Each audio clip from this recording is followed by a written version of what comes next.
going crazy. Good evening, everyone, and welcome to the Authors Quill. I hope everyone's having a good day today, good afternoon, good morning, good evening, wherever you're listening from. I know we're about 150 countries these days, 155 countries these days, something like that. So wherever you may be listening to us, whether it's Australia, the UK. I mean, it's only 10 p.m. in the UK right now, so y'all can all be hanging out listening to us, enjoying the show. And of course, if you're in Australia, it's happy Sunday over there. I hope y'all, it's Sunday morning over there, so I hope y'all are having a good time. Everybody, my friends in New Zealand, how y'all doing? No, nothing bad, New Zealand. I want to move to New Zealand. There is nothing bad there. I mean, no snakes, couple little spiders, nothing bad. I mean, if you get in the ocean, it gets pretty rough with great whites and big squids. But other than that, it's a pretty nice island. If they're talking about paradise, that's probably the place to live.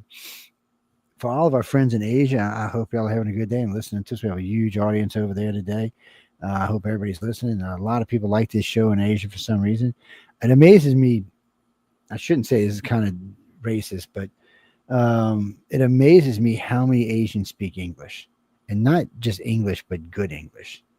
It's always amazing to me. Like we were doing a thing in China the other day, and I was talking to quite a lot of people over there, and the accents are heavy, but the English is good. So it's great. But anyway, Josh, welcome. How you doing, man? I'm doing great, thank you. Yes, really good. Listening to me rant and rave there. That's just John's got to put it with that all the time. You know John, right? Mr. John Goodwin. Yeah, of course. He's and good Joe, looking. You and I met at the last Writers of the Future. Yes, I remember you. It's my brain is weird about I'm really always have been really good with faces. Names, well, you got an easy name, but for some of these people with these names that are this long, I'm like, and I know who you are. Well, I said I know who you look like. Don't ask me to tell you your name, but it's always Writers of the Future. For some reason, people also stand out in my memory a lot better than some of the other places. I do a lot of lectures, and I've been in DC a couple of times this year. 3 times this year? So, but none of that has anything to do with any of this. Those are either alien lectures or political lectures. And it always amazed me how much better money I make talking politics than I do talking about aliens. Figure that one out.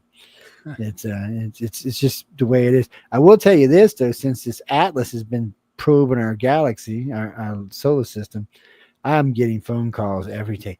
It's an alien, Joe. It's an alien. I said, really? How do you know this? Well, it's an alien. I said, tell me how you know it's an alien. It's an alien. I said, no. I don't want to hear it's an alien. I want to know how you know it's an alien. Because it looks like, I said, it's not coming by Earth, right? It's going to pass by Jupiter, Saturn, and Mars. I said, isn't it ecliptic, which is kind of weird.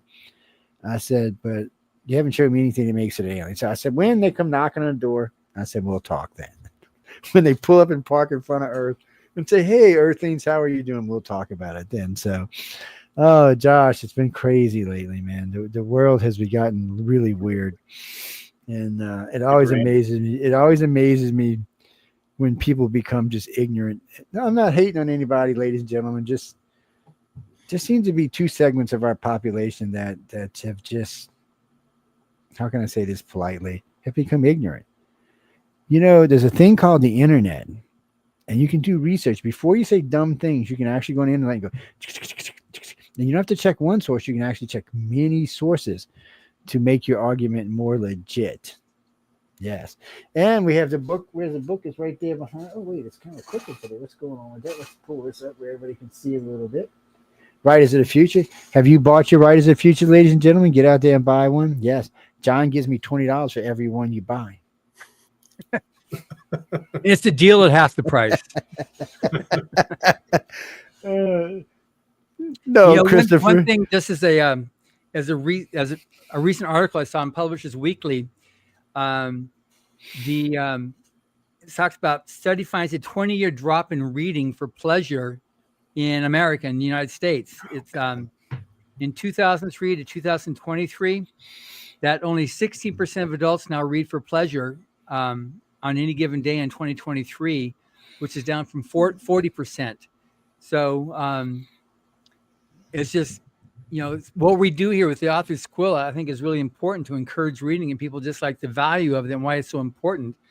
Because in America, it's just dropping more and more and more, and you see the declining literacy rates. But what it sets it up for is the less people read and are able to discern and be able to think for themselves, because they can read and get some type of concept of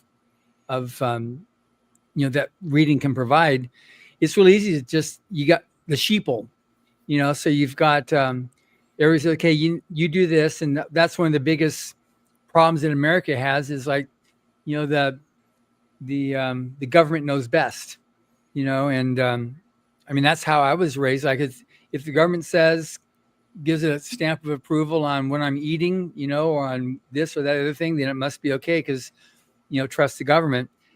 And I've since come to the realization that to the degree that you read and have an ability to observe, you can make your own decisions. But if you got everybody who's, especially here in California, you see people don't know who, like they know the president, but they don't know who the vice president is. They don't know what's the Supreme Court or some of these basic things, but they can sure tell you the names of all the kids of famous movie stars or musicians.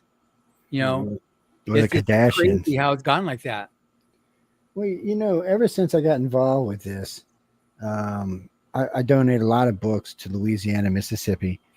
And what I found out is the literacy rate is coming up in both states, but they would much rather read something like this or this than anything that has any real gumph to it. So if I give them a book written by matter of fact, we just had a famous writer on. He's a famous financier is what he is. And we were giving his books away. Wasn't much excitement in it. I give away Mission Earth or any of the books behind me. There's quite a few books back there from different authors. Oh yeah, they want those. They'll read those because there's some excitement to it. There's some fun to it. There's some fear to it. Give them a book about finance and look at you like, and what do you want me to do with this again? I said, I want you to read and learn how to do finance. Oh, Mr. Joe, I don't read those kind of books. I said, well, just try. No, Mr. Joe, I don't know. Some of the best stuff I've learned has been from a book.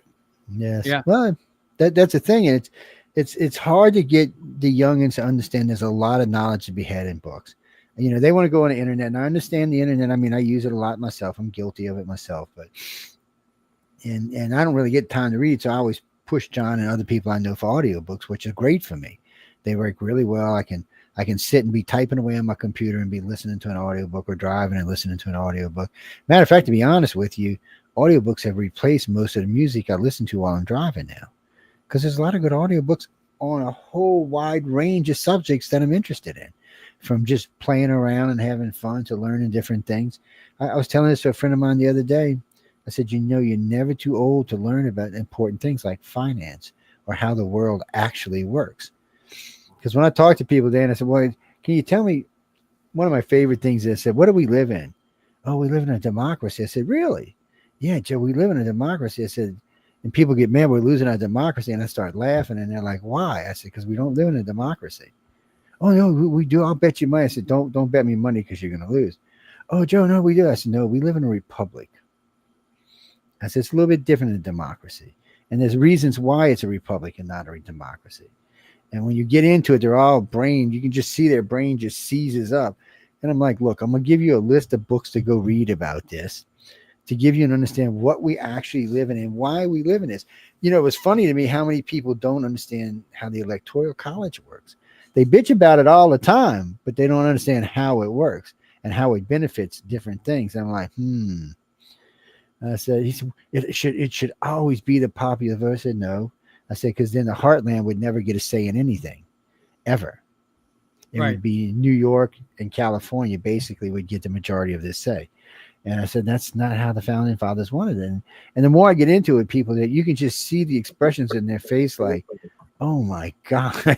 It's sometimes I don't even want to try. I got to be honest with you. Sometimes I'm like, you know what? I'm just going to let the ignorant be ignorant and hope they figure something out on their own. But one thing that's interesting on this thing too, and I'm going to use this as a bridge also to get into Life, the Universe, and Everything conference coming up, that Josh is the chair of this year, is good deal. I see more and more the pulling away from reading books and stuff, because all you have to do, you can take any query and type it into Grok or Chat GPT or Claude or something like that, and you can get your answers. Okay, I had one thing coming up with somebody who submitted something to be approved, and the reason why it was okay is because, well, Chat and Grok said it was okay.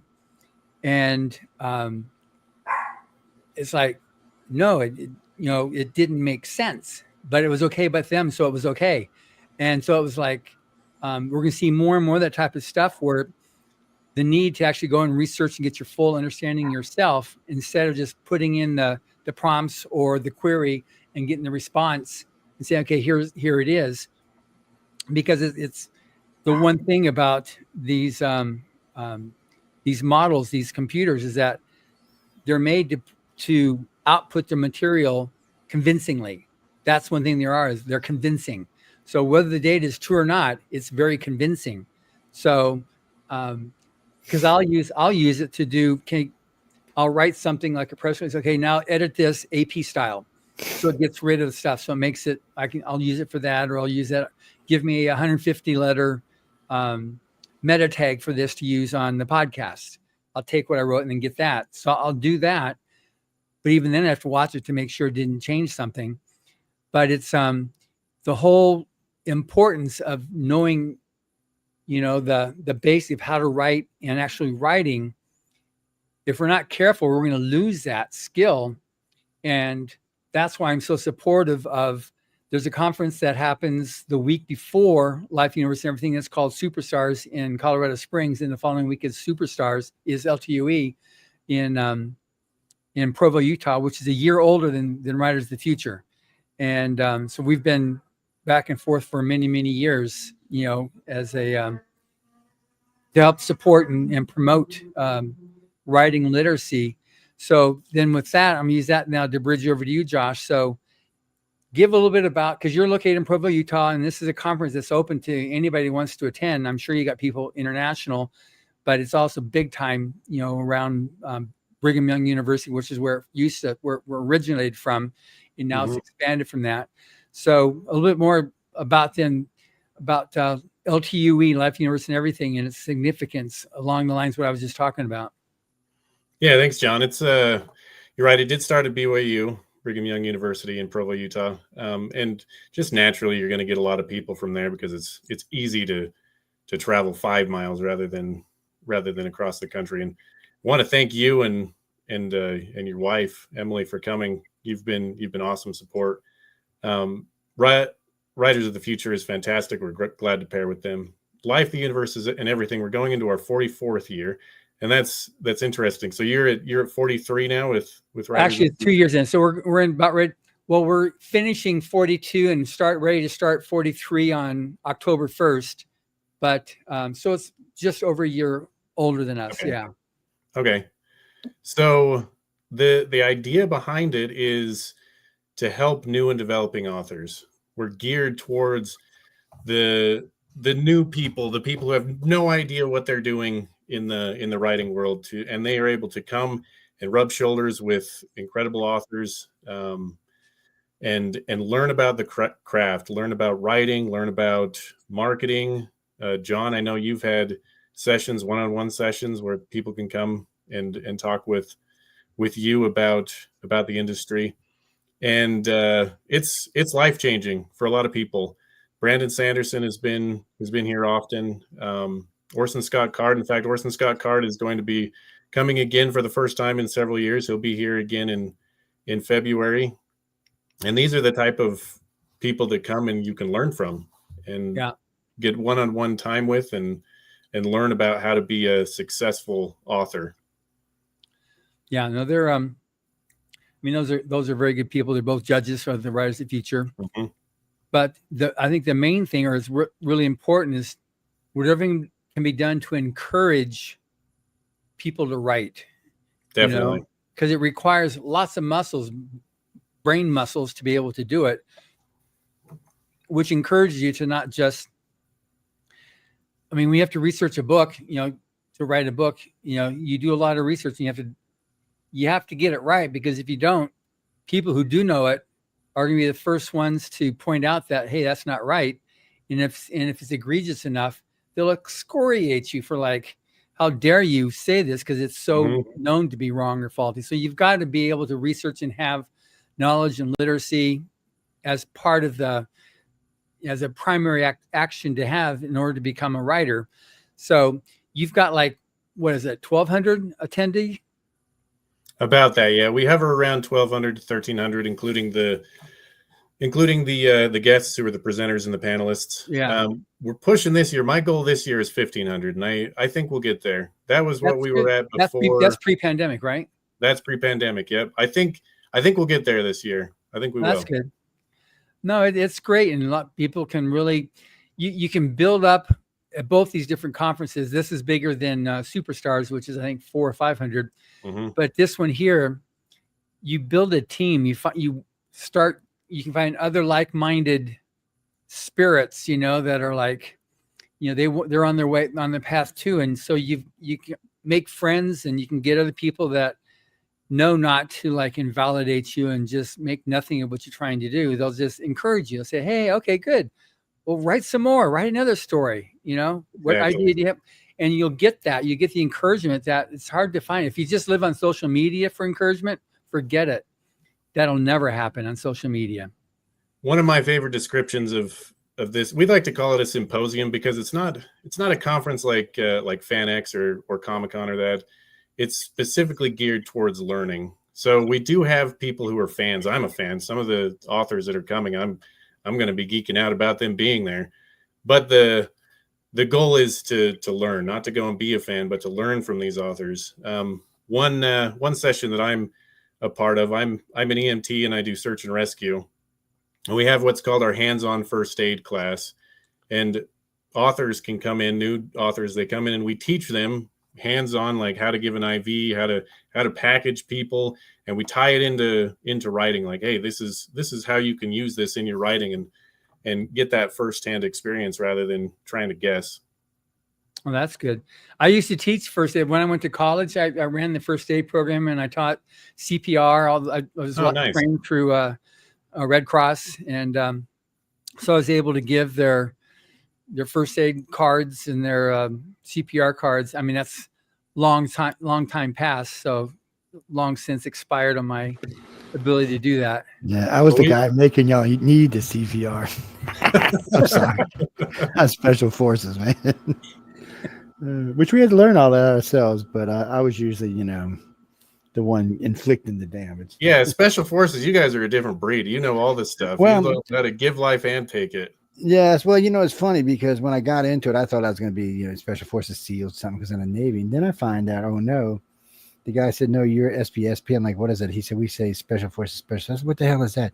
He said, you're the guy that goes in to get the damn SEALs when they F up. I'm like, what? I said, wait, what? I said, there's actually a team that does that? He said, yes. And he said, you qualified for it. I'm like, no, I don't want to be on this job. But I was stuck there for 4 years before I got transferred to the Nimitz for a while. It was a strange job. That's all I can tell you. Joe, we need to have you come out and be a panelist and presenter at LTUE. I'd love it. Look, I love. I've always done authors. I'm well over 2,000 plus author interviews over the years. But I got to be honest with you. I truly didn't know what I was doing until I met John. So spending 6 years and 7 classes with them, I have learned more about authors. I mean, to be honest with you, I was completely ignorant. I hate to even say that because I know I got fans listening to me going, what? But I was, listening to Tim Powers and Julian Nye and all the other authors talk, because I've sat in all the classes many times now. And I really had no clue about what I was talking about. Not even like this much. Now when I go and because every time I go to an election, whether it's politics, UFOs, or whatever, someone always has to ask me about Writers of the Future. Always, it's tell me about Writers of the Future. I was like, sure, I'll tell you about it. Do you endorse them? Like, yeah, I go see them every year. I said, I endorse them. I said, they're very good. I said, I tell them how you can get involved, how you can get enrolled. I get a lot of people from outside the country ask me all the time. Is it worth coming? I said, well, you got to win to come. I said, you can't just come. I said, you got to win. I said, but if you go here and you get involved, I said, you can win. I said, they'll fly you over. He said, what do you mean they'll fly you? I said, they'll fly you over, put you up in a hotel, and there's a big gay gala event. I said, there's a whole lot of stuff going on. I said, but for me, it was more understanding the terms of the things that authors do to become a good author made my interviews much better. So now when I interview winners, I actually understand what I'm asking them. Sometimes I'll put them on the spot, not intentionally usually, but because, you know, I've learned enough to know what I'm talking about, which is really nice. But it helps me in more ways than that, because I do a lot of work with illiterate people. I mean, I live in Mississippi and Louisiana. I mean, two of the most illiterate states in the union. So one of my goals is to help change that. So when I go to a library or to anywhere to engage or talk with people, they're like, wow, you know a lot about this. I said, and I always think, right, it's the future. Well, you know, I said, I know a lot. I said, I know a good bit. I said, but not as much as some of the other people I know in the field. But it has helped me to really get a grasp. And it also helps me to explain to young people, look, there's, you know, you can really get involved in this. There's ways you can go about doing this. And I said, if you can win and spend a week with these famous judges, who a lot of them have movies to their credits or big books to their credits, I said, you can learn more in that week than you can learn in 2 years of school, which I'm not telling you not to go to school. I said, it's not what I'm saying. I'm saying, but you can get, it's like a shortcut, and it's a damn good shortcut. And I said, let me tell you something else. I said, when you go in somewhere and you said, oh, I won Writers of the Future, those people are going to pay much more attention to you than if you just go in with your book and say, well, here. Yeah, that's for sure. Especially if you go in and say, oh, I won the grand prize. First thing the person's going to do is start reading your book and see if it's worth doing. It is a shortcut. Yeah. It's one thing too that happens is that the difference between like Writers of the Future and school is that at Writers of the Future, that 1 week long workshop, it's very, very intensive, but these are all people that make a living as writers. They're not like, you know, I published a paper, you know, I had a short story published once. And so that's my street cred to be able to qualify me to teach creative writing. And these guys publish a novel a year. They hit the New York Times routinely. They're guests of honor at various conventions. And that's who we have as our judges. So that's who's teaching you. So when they say ABC, it's because that's what they've experienced. And what you also get too is you have 20 people talking to you at the workshop, and you get 20 different perspectives on writing, and all of them are correct. And so you can go through and pick, well, I like this, but I'll take these notes because maybe you're not ready for that thing yet, but down the road, yes, more. We just uploaded 3 new videos 1 or 2 weeks ago on the writing workshop with Nydia Okorafor, Robert J. Sawyer, and Kevin Anderson on 3 lectures they give at the workshop.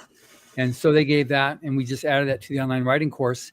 And they're brilliant. I mean, but they're all different things of what they've done that's helped them to be successful. Yeah, an audience I should be targeting. So Lord of the Rings got me through tech school. I was going nuts, and a friend of mine one night hands me Lord of the Rings, the first one. And I'm like, really? I start reading and I got into it. I wish he would have handed me The Hobbit first. So I could have done it correctly. But anyway, so I'm reading through it. And then I noticed, well, when I was in Special Forces, all of us carried at least one book with us. Not the same book. We always carried at least one. Because, you know, there was a lot of times you're sitting somewhere waiting to be deployed, or you've been deployed and you're waiting for something to happen. So you're reading. Because you know you got other people watching what's going on around you. You needed something to keep your mind. You never want to let your mind get overcharged. It's like when I see movies that are really, you know, crazy movies talking about different war things, and there's no comedy. There's always comedy. When you're about to die or you're about to kill someone, because there's so much stress, someone's going to say something stupid. They can't help themselves. It's just something that helps you to release your mind, so you're not over tense. And then, you know, when something's over, or we're in flight, because there's a lot of flying around or sitting on ships, it's nice to have a nice book to read. You know, back then we didn't have audiobooks and stuff like that, so we were always trading books on board the ship. Everybody had their favorite book, and it was like a Linden library basically. Yeah. But it was amazing me how many people, both in the Marines and Navy, because I didn't, you know, we didn't have anybody in the Army, but the Marines and Navy, a lot of them were just reading.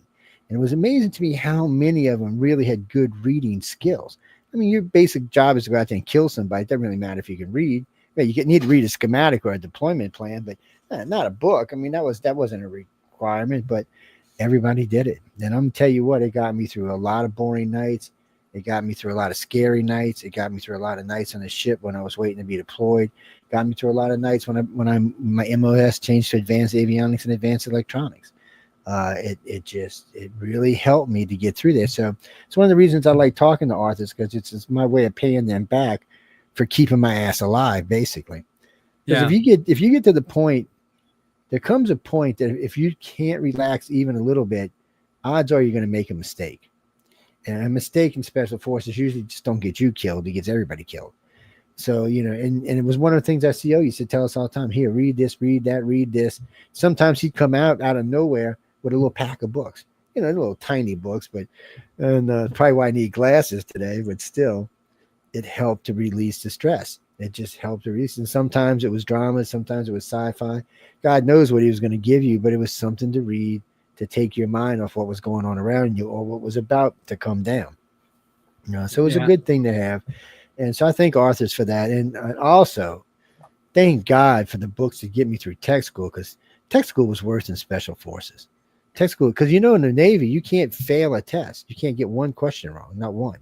If you get one question wrong 2 times, you're out. They throw you out of the program.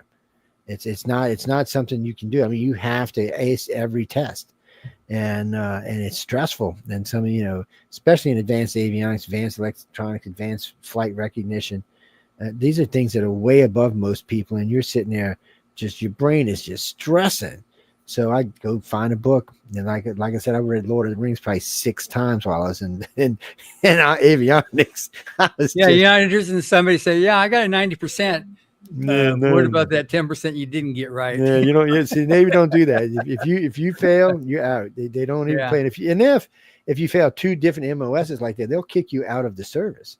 They don't want people like that. People, they always think dumb people going to Navy. That's not the truth. Usually it's pretty.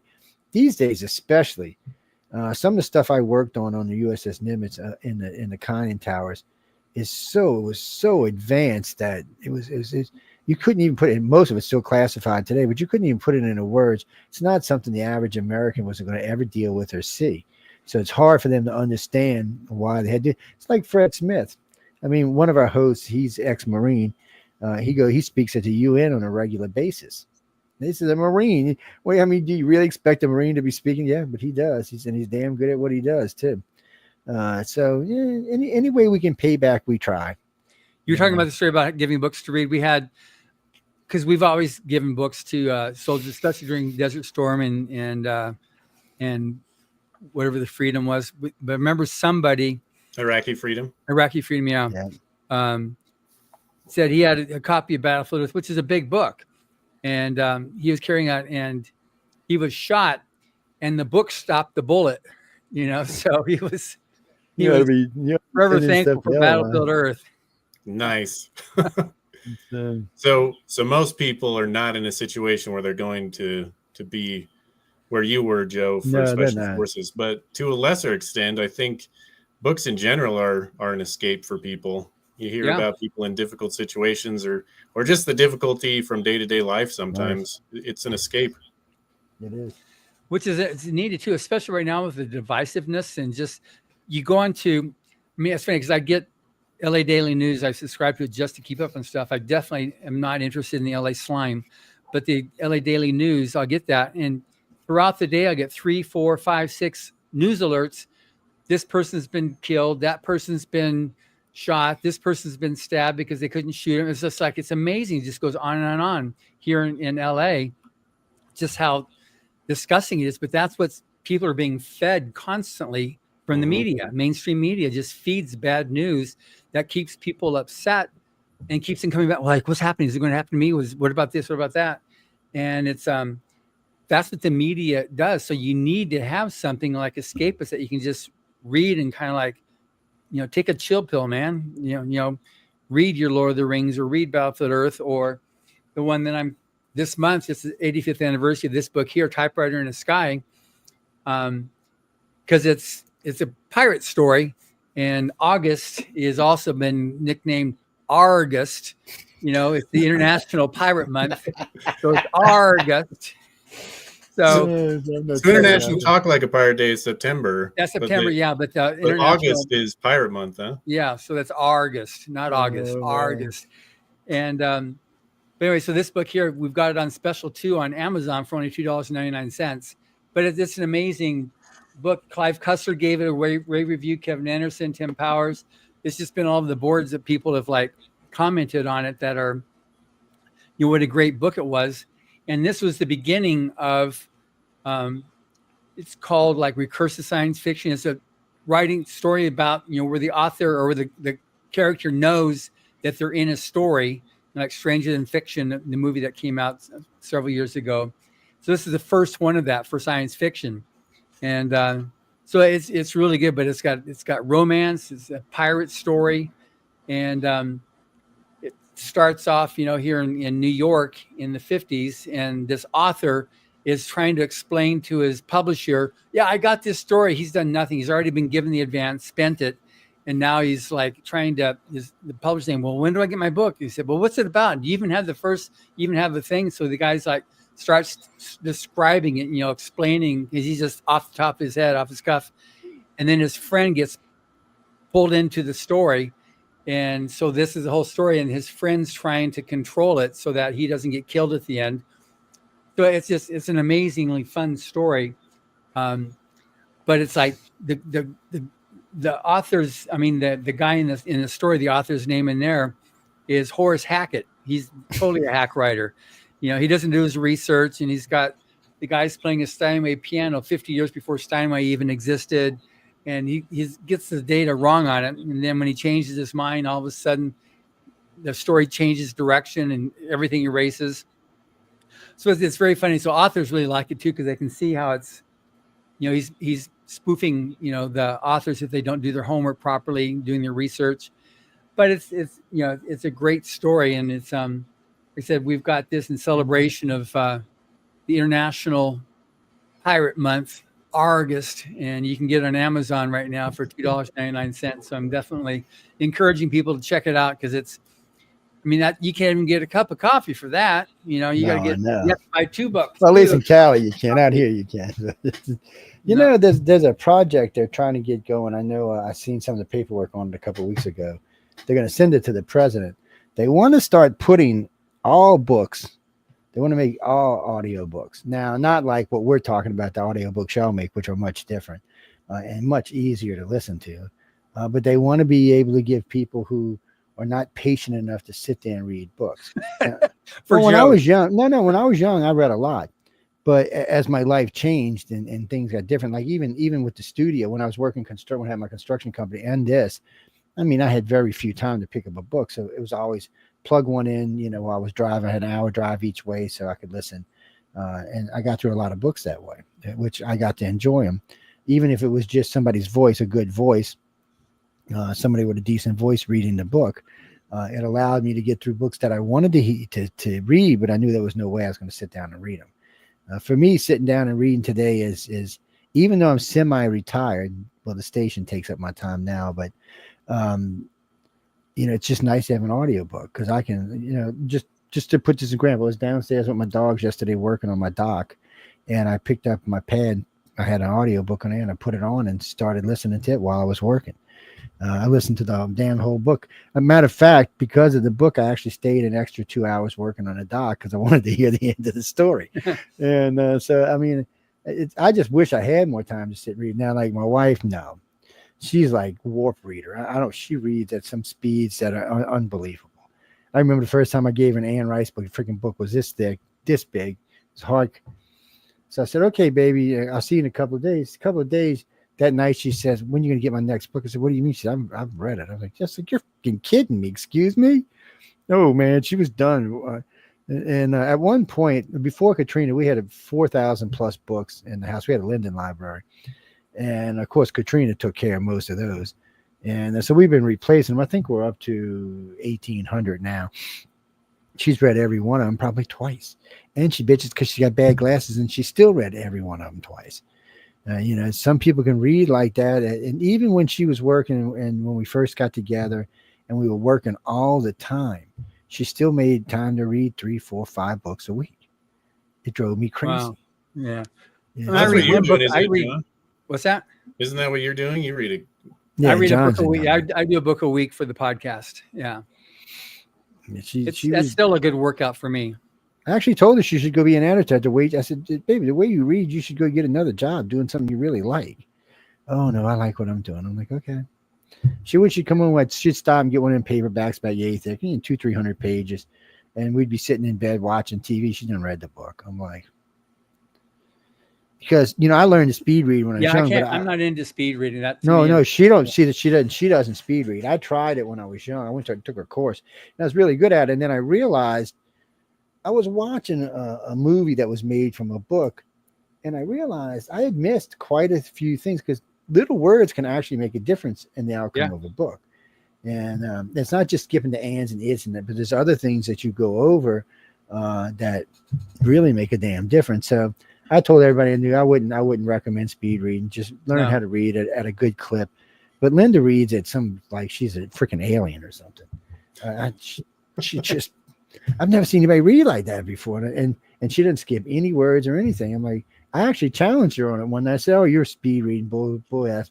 So I started reading through the book, and I got to a point. And I said, "Well, tell me." And she actually still remembered it. I was like, "Okay." And I said, "Okay, you win. I'm not going to argue with you about it anymore." She likes to read. It's what she grew up in. She grew up, she's a little older than I am. She grew up in a different generation, and they read all the time. So that's that was her entertainment. Actually, it's like people who grew up with radio. That was their entertainment. Reading was her entertainment. And I drag her out when I do special events, say, come on, you can make older people understand how fun it is to read. Because I can push people, but I'm not as good as she is about making, people realize how fun it is. So, and I enjoy it, but it's unfortunate these days, I get a lot of audiobooks, but I gave away, where was I? I was in Hattiesburg, Mississippi. And I had 150 audio books that I gave away. I was getting phone calls for weeks after, you got any more? You got any more? I said, no, but you can go get. I said, libraries have audio books. They're like, really? I'm like, yes, they actually have audio books. They actually have videos too, but they have audio books.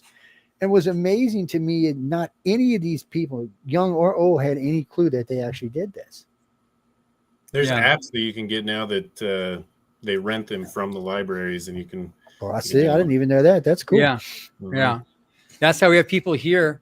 A lot of people then have their library card that you can go into. So you have your online access through using your card number, and then you just put yourself on a waiting list. And as soon as that book or audio gets checked back in, then you can check it out. It's just like a regular lending library, but this is all the ebooks and the audiobooks, because all the audiobooks now are pretty much all digital. There's a few that you can get now that are still CD, but pretty much CDs have gone the way of the cassette. So they're just digital downloads now. But one thing I was curious now, so Josh, on Life Universe and everything, so a little bit of daylight, when is it and how does somebody find out about it and how does somebody register to attend and all that kind of stuff? Okay, there's a few things with that. The best place to find information is at LTUE.net. So LTUE.net. If you are interested in being a panelist or presenter, you can go to sessions.ltue.net, and then you can apply to be a panelist and presenter. And that is open right now until September 27th. The symposium itself is every February on President's Day weekend. 2026 is going to be the 12th through the 14th. So if you and your spouse or significant other want to come and get tickets to our banquet, you can do that for Valentine's Day. It's going to be a lot of fun. We always have a good presenter to a good Toastmasters come and give a speech, and we have some good food, and planning on a great year. I wanted to announce as well. Can I make an announcement for LTE? Oh yeah, that's what you're here for. Go Absolutely. Ahead. So we've got some great guests of honor coming up this year. The first guest of honor that we announced, he was a keynote speaker at the last Writers of the Future. John, thank you for the invite. It was one of the best things I've done in a long time. It was a lot of fun. So Ron Clements from Disney, he's one of our guests of honor. He is such a nice guy. He is nice man. He is phenomenal. And he's coming out with a book in January. We're planning on having some type of a party for that at LTUE. Not sure when on that. Second guest of honor, her name is Charlie Holmberg. She's also affiliated with Disney. She's got The Paper Magician and some other books out. Check her out. She's going to be there. And our third guest of honor that I'm announcing now is a little known guy named Matt Dinneman. He wrote Dungeon Crawler Carl, which is a huge book right now, and he's agreed to be a guest of honor. He's going to be there Thursday and Friday, and we are extremely excited about that. Oh, that's good, because I interviewed on the podcast a few years ago at Superstars the guy that did the audiobook. He did a special production audiobook wise. He was the guest on the podcast, and because he did that audio. Was it Jeff Hayes? Yeah. Yeah, he's great. I've been listening to it right now. Those books are a lot of fun, and Jeff Hayes does a phenomenal job. He's amazing. Yeah. Oh, that's good. That's really good. Going back to your first guest on he was working at Disney. He's the he had a partner, and they're the ones that created Little Mermaid and Moana and Aladdin and Treasure Planet and Princess and the Frog. Yeah, it's just he's amazing. But he talks about how you think, okay, there's such an amazingly very, very fun and just so uplifting. He said you have to really work for it, because he had to really fight to get those things through. And there's, various committee members said, no, we don't want to do this. And some of these things would have never seen the light of day had they not persisted in selling it to when Katzenberg, is that the guy, the Disney, when the senior execs, he's the one that after their proposal for one of the ones right now, they're just the very much most treasured Little Mermaid. He said that that was rejected in the first meeting. And so it took a lot of fighting on his part to be able to get it back in and persist. And finally it got turned into production. And that was one of the things that turned around Disney, special effects movies, so he's got amazing stories, and he's just he's always got a smile, and it's like, well, Yeah, I was so happy to meet him, and I'm ecstatic to have him come to LTUE this next year. Yeah, great. No, this is really good. He's like I said, such a super nice guy, just very mild mannered. You'd never think that this is the creative genius behind some of the most beloved Disney movies that exist. Yeah. Anyway, so that's good. So this would be great. So now, is there a fee for attending LTUE? There is. So again, we cater to students. If you are a student in any form, you can get I'm a student of life. Yes, I'm a student too, man. I'm a student of a lot of things. So if you're a student, you can get a pass right now for $10. And that's all 3 days. That's all encompassing. There's nothing that you'll miss out on. Jesus, that's cheap, man. Yes, it is. Yes, it is. That is like, I like you already. It's but for people that aren't a student, that are ex-Navy SEALs and stuff like that, it's $5,000. Yes, anybody named Joe Montaldo, it's $5,000. Poor man, come on. Make checks payable to Josh Mayne. Yes, I hear that, huh? Now, for if you're not a student, I believe it's $90. I can check that. That's right not now. bad. That's still pretty good for 3 days. That's not a bad price. It's $30 a day. Again, we're a few months away from getting our nonprofit status, and the goal is, it's not to make money, it's to help people. It's to get people excited about writing. It's to recharge your battery. It's to teach and to help.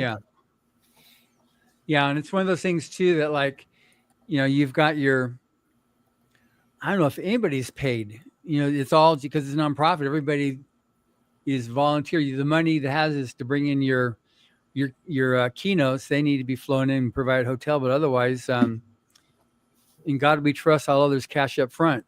So it's the basic, thing on these things. I mean, I've attended multiple of these things here, and it's just when you got that altruism on it, that really, the only reason why, because there's all types of opportunities I've got, but the reason why I've planted my flag with Writers of the Future at LTUE is because it's another one of those things. It's the real deal, so there's other things that aren't. And I just find this to be you've weathered the test of time. You're 43 years now, and you've gone through your various over the years challenges of other people, challenging the veracity of what you're doing and whatnot, and come out the other end. I respect that.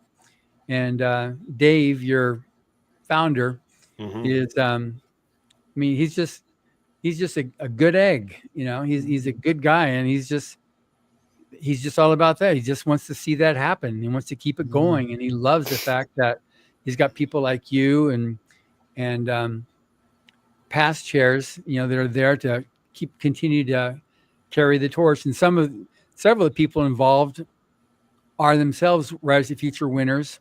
Yep. Tremini's and Tremini, she's now got the art show that she helps run. She was a winner last year in the art show, and also Jennifer Mellon. She's an illustrator winner as well. Yeah, from a year before. No, yeah, and you've also got Brian Hales. He helps to to get other artists involved and interested. He's a judge now. He was a winner 25 years ago or so. It's crazy realizing how time flies, whether you're having fun or not. But time flies. But he was a judge. He's a judge now. But a lot of great people. So, it's easy to want to contribute to this because because of what it is. It purports to be something, and it delivers what it purports to do. When that's a good thing. Well, I know it's hard getting events together. I know it's hard paying for them too. I work with a couple of events, and matter of fact, a good friend of mine was on my show, one of my other shows the other night from PRG. He goes, "Can you help me get 30 grand? I want to do a conference in DC." I said, 30 grand? Is that all I can cost? He said, no, that's just to get the room, get a couple of people. He said, in the end, it's going to cost me around 50 G's. I'm like, what? I'm like, what are you doing? But he showed me because the last time I went to one of his, I think was in 2016. And that's the difference in the price. So they cost him $20,000 then, $50,000 now. Yeah. It's insane it went up that much. Well, you can imagine what our events cost. It might have. And this is just basically hotel flights and the setup they do it in Gettysburg, right outside of DC. And it's insane. It costs that much money. Yeah. It's all the people too. Like if you've got a good group of people behind you, then that's what makes it happen. Like, yeah, I know Writers of the Future. I've met the people there. They're amazing. And same with LTUE. Like our committee, they're phenomenal. Mike Bishop, the co-chair with me, he's great.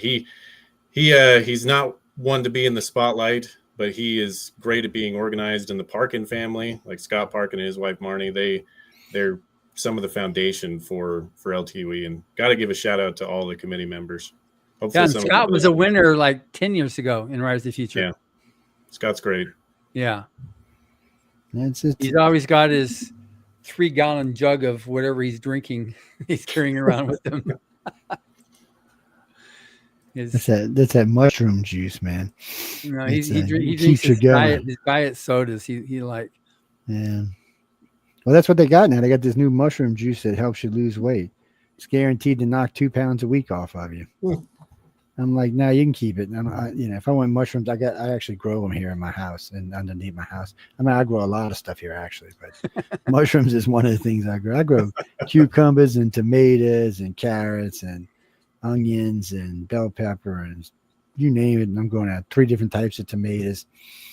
Yeah. Well, fresh vegetables taste so much better than store-bought stuff. And where I live, it's easy to grow. I got a couple of acres here. I got the bayou behind me. I can go fish, catch everything I want to catch out of the bayou. So I can actually, if I wanted to, I could just be lazy and stay home every day and just do that stuff. But I can't sit still like that. I still have the need to go out and help people for some reason. And like I said, we work with a couple of different groups that come on and we help get them money. But, people don't give as much money out as they used to. Yeah, they're not as willing to put. I guess if the economy tightens, gets a little looser, we might start seeing more people contributing. But there's a couple of times I've seen people just walk up and pay for the whole event. I haven't seen that in about 3 years now. Though we did an event in Jackson, Mississippi, One guy paid the whole $200,000 for the event. He just walked in and paid for the whole event. He said, okay, well, so that way, not only he paid for all the setup, bringing everybody in that was going to speak, all of that, because there was $100,000 left over. They paid for everybody coming in. Nobody had to pay anything. Wow. I was like, well, that's really nice. And we still see that from time to time, like in Alabama and stuff. There are people that have money that want to see like literacy change in the Deep South. They want to see it get better. But there's also stuff too. They want to help educate people in politics and other stuff and other ways of life. And they just want to help people to know that you don't always have to follow the government blindly and stuff like that. So it gets hard on me because, I'm a centrist, and I always like to say, I'm an equal opportunity hater. So I take both points of view sometimes, which gets me in a lot of trouble. But it's life. Yeah. As long as I can help, I'll be doing it. I'm sure one day I won't be able to, but as long as I can, I will be. Yeah.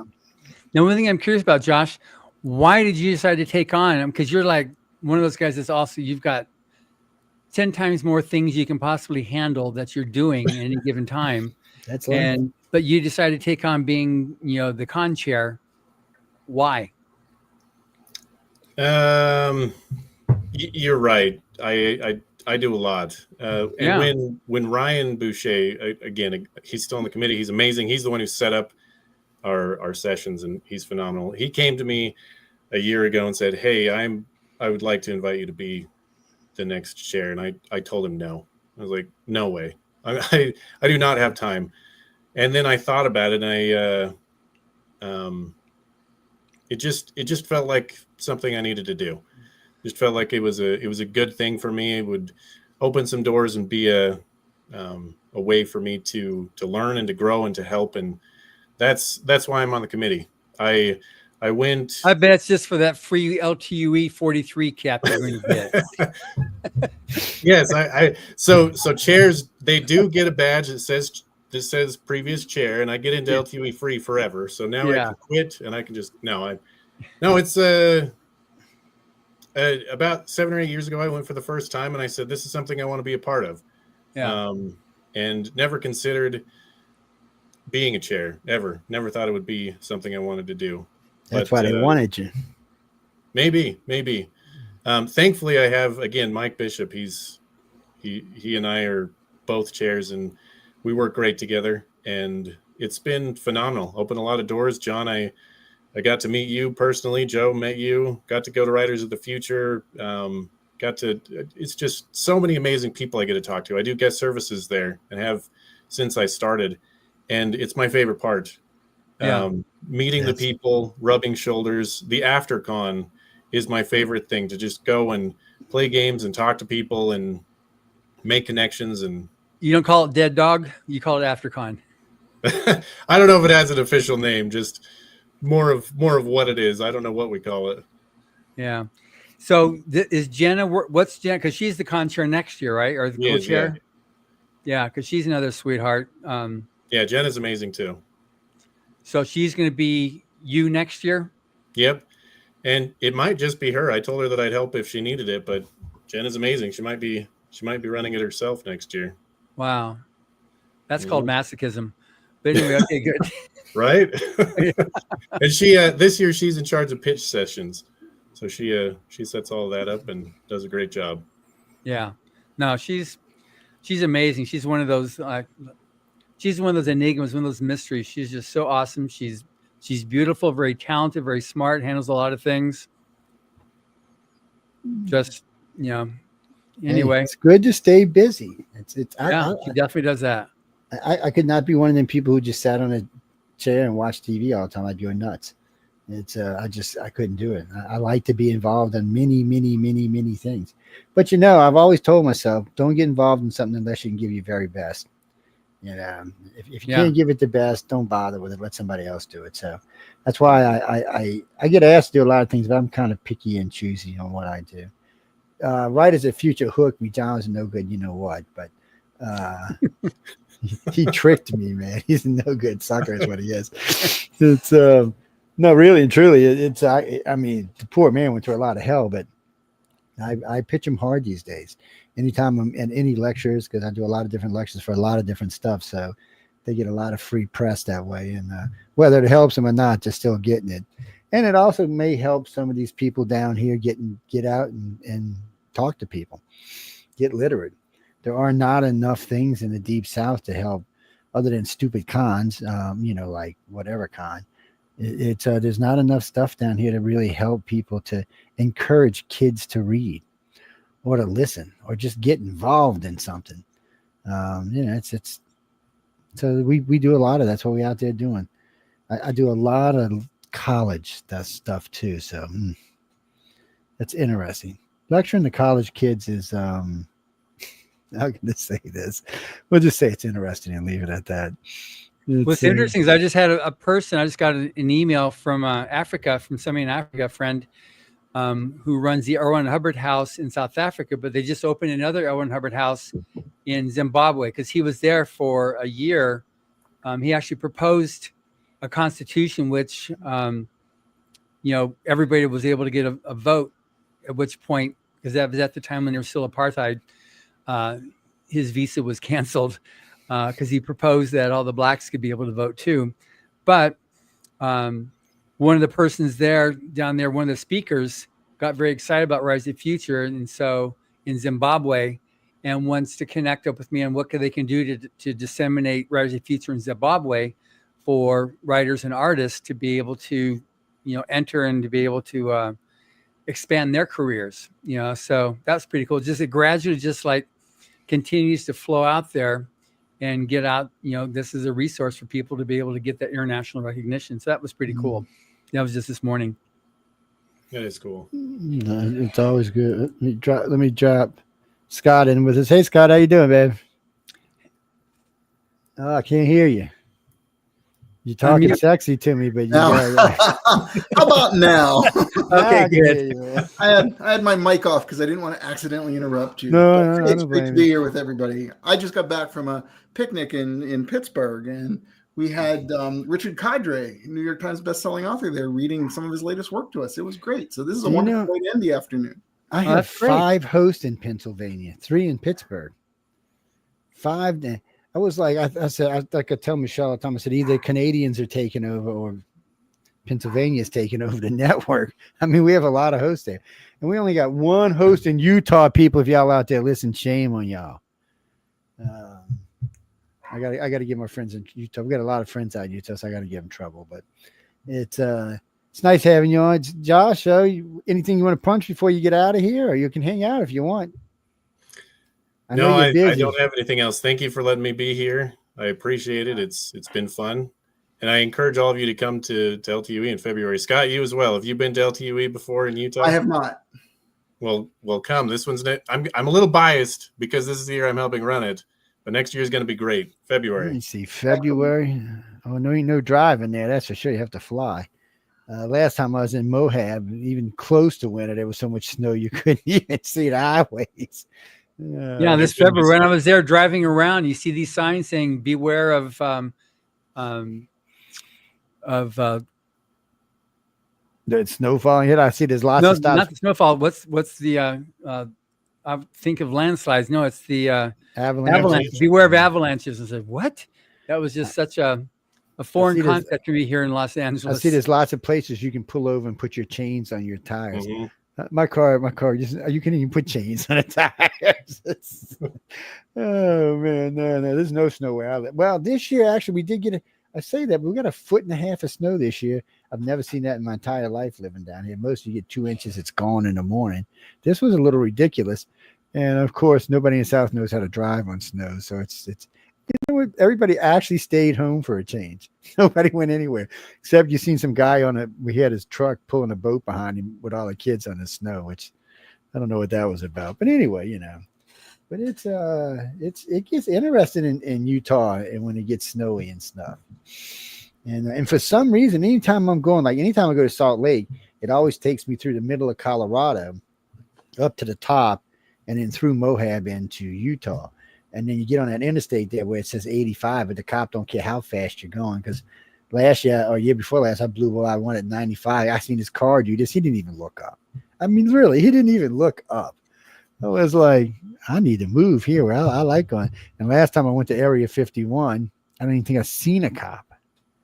We was in somewhere in the middle of Utah. I was doing a lecture, and they wanted to go down to area. We couldn't even be in the middle. It was only an hour and 40 minutes to Rachel. So we cruised down there, and he was telling me how deep the snow gets there. I'm like, it's in Utah. Where's all the snow coming from? So I'm staying out of your state in the wintertime. Unless I can fly, and I'm staying out of there, man. It's Anyways, I look forward to seeing you in February, Josh. Yes, you as well, John. So, but are you going to be at FanX? I might be. I'm hoping to be, but it's not confirmed yet. Okay, good. So I'll be there. So maybe I'll see you there beforehand. But otherwise, I need to make it there just so I can come say hi. Then there you go. That works. You'd be there with the minions. That's what right. I call them, the minions. Shh, thank God they're not listening. I'd be in all kind of trouble. Anyway, nice talking to you again, Josh. You as well. Thank you all. Okay. So Scott was a winner in volume 8, was it? Oh no, it was even before that. It was 6. It was 1990. I'm one of the old guard. I'm I can't even get those. I've tried to get them. I can't even get some down. I won so long ago that if I submitted the same story today, I wouldn't have a chance. One of the things that you guys might not realize, but I think you've Writers of the Future has elevated the level of material simply that people are doing for submission and just in writing. So, I look back at my work and wonder if I'd even stand a chance these days. But it was a wonderful thing to have happen at the time. Well, it continues to grow. I mean, now we get thousands of entries every quarter, so it's changed a lot. So it's gotten much more international, because we have entries from over 175 countries now between both contests. So it's a good thing, but it's because of folks like you that we are where we are now. So, I hear what you're saying, but I also know what I've observed. It's because of people like you who, one, got published, continued to grow your career, have now started your magazine, and now you've got, as an opinion leader for your group, disseminates the value of Writers of the Future. It grows, it spreads. Like the apple doesn't, as it drops from the tree, it's like it's a good tree, So, you're even wear the red shirt, so you're a good red apple there, if you. But now he's got this great magazine called DreamForge, and he publishes, our winners in, but you've also got, don't you have a first reader or somebody that's also Writers of the Future? Oh, we have a lot of Writers of the Future. We've published, first of all, just direct connections to even this show. Last year, I know you interviewed David Hankins. We published his first story. So when he says, I published my first story, and it was the gingerbread, I forget the exact name of it, but this is one of properly David's spiced gingerbread man. Yep. And Death and the Tax Man. Yeah. That story was published with us. So we were one of the people who were really helping him get his career started. And Wolf Moon, I know you guys know Wolf Moon. Wolf and I talk a lot. You got his book back there too, Joe. He writes every issue. He puts in a super secrets of writing for us. So he writes an article for us on writing.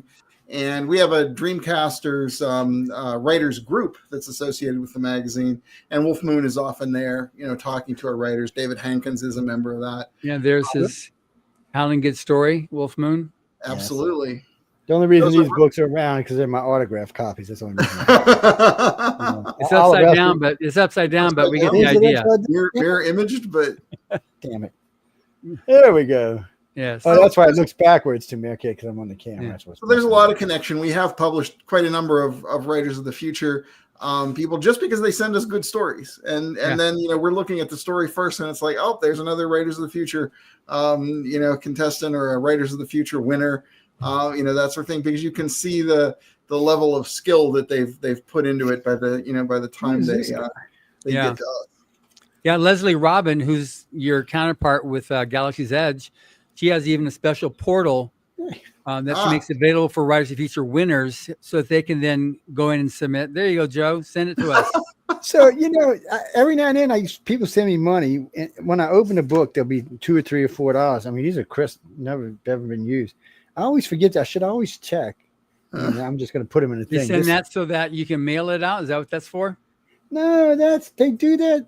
It's some kind of thing writers do. I don't know what it is. Well, this writer doesn't.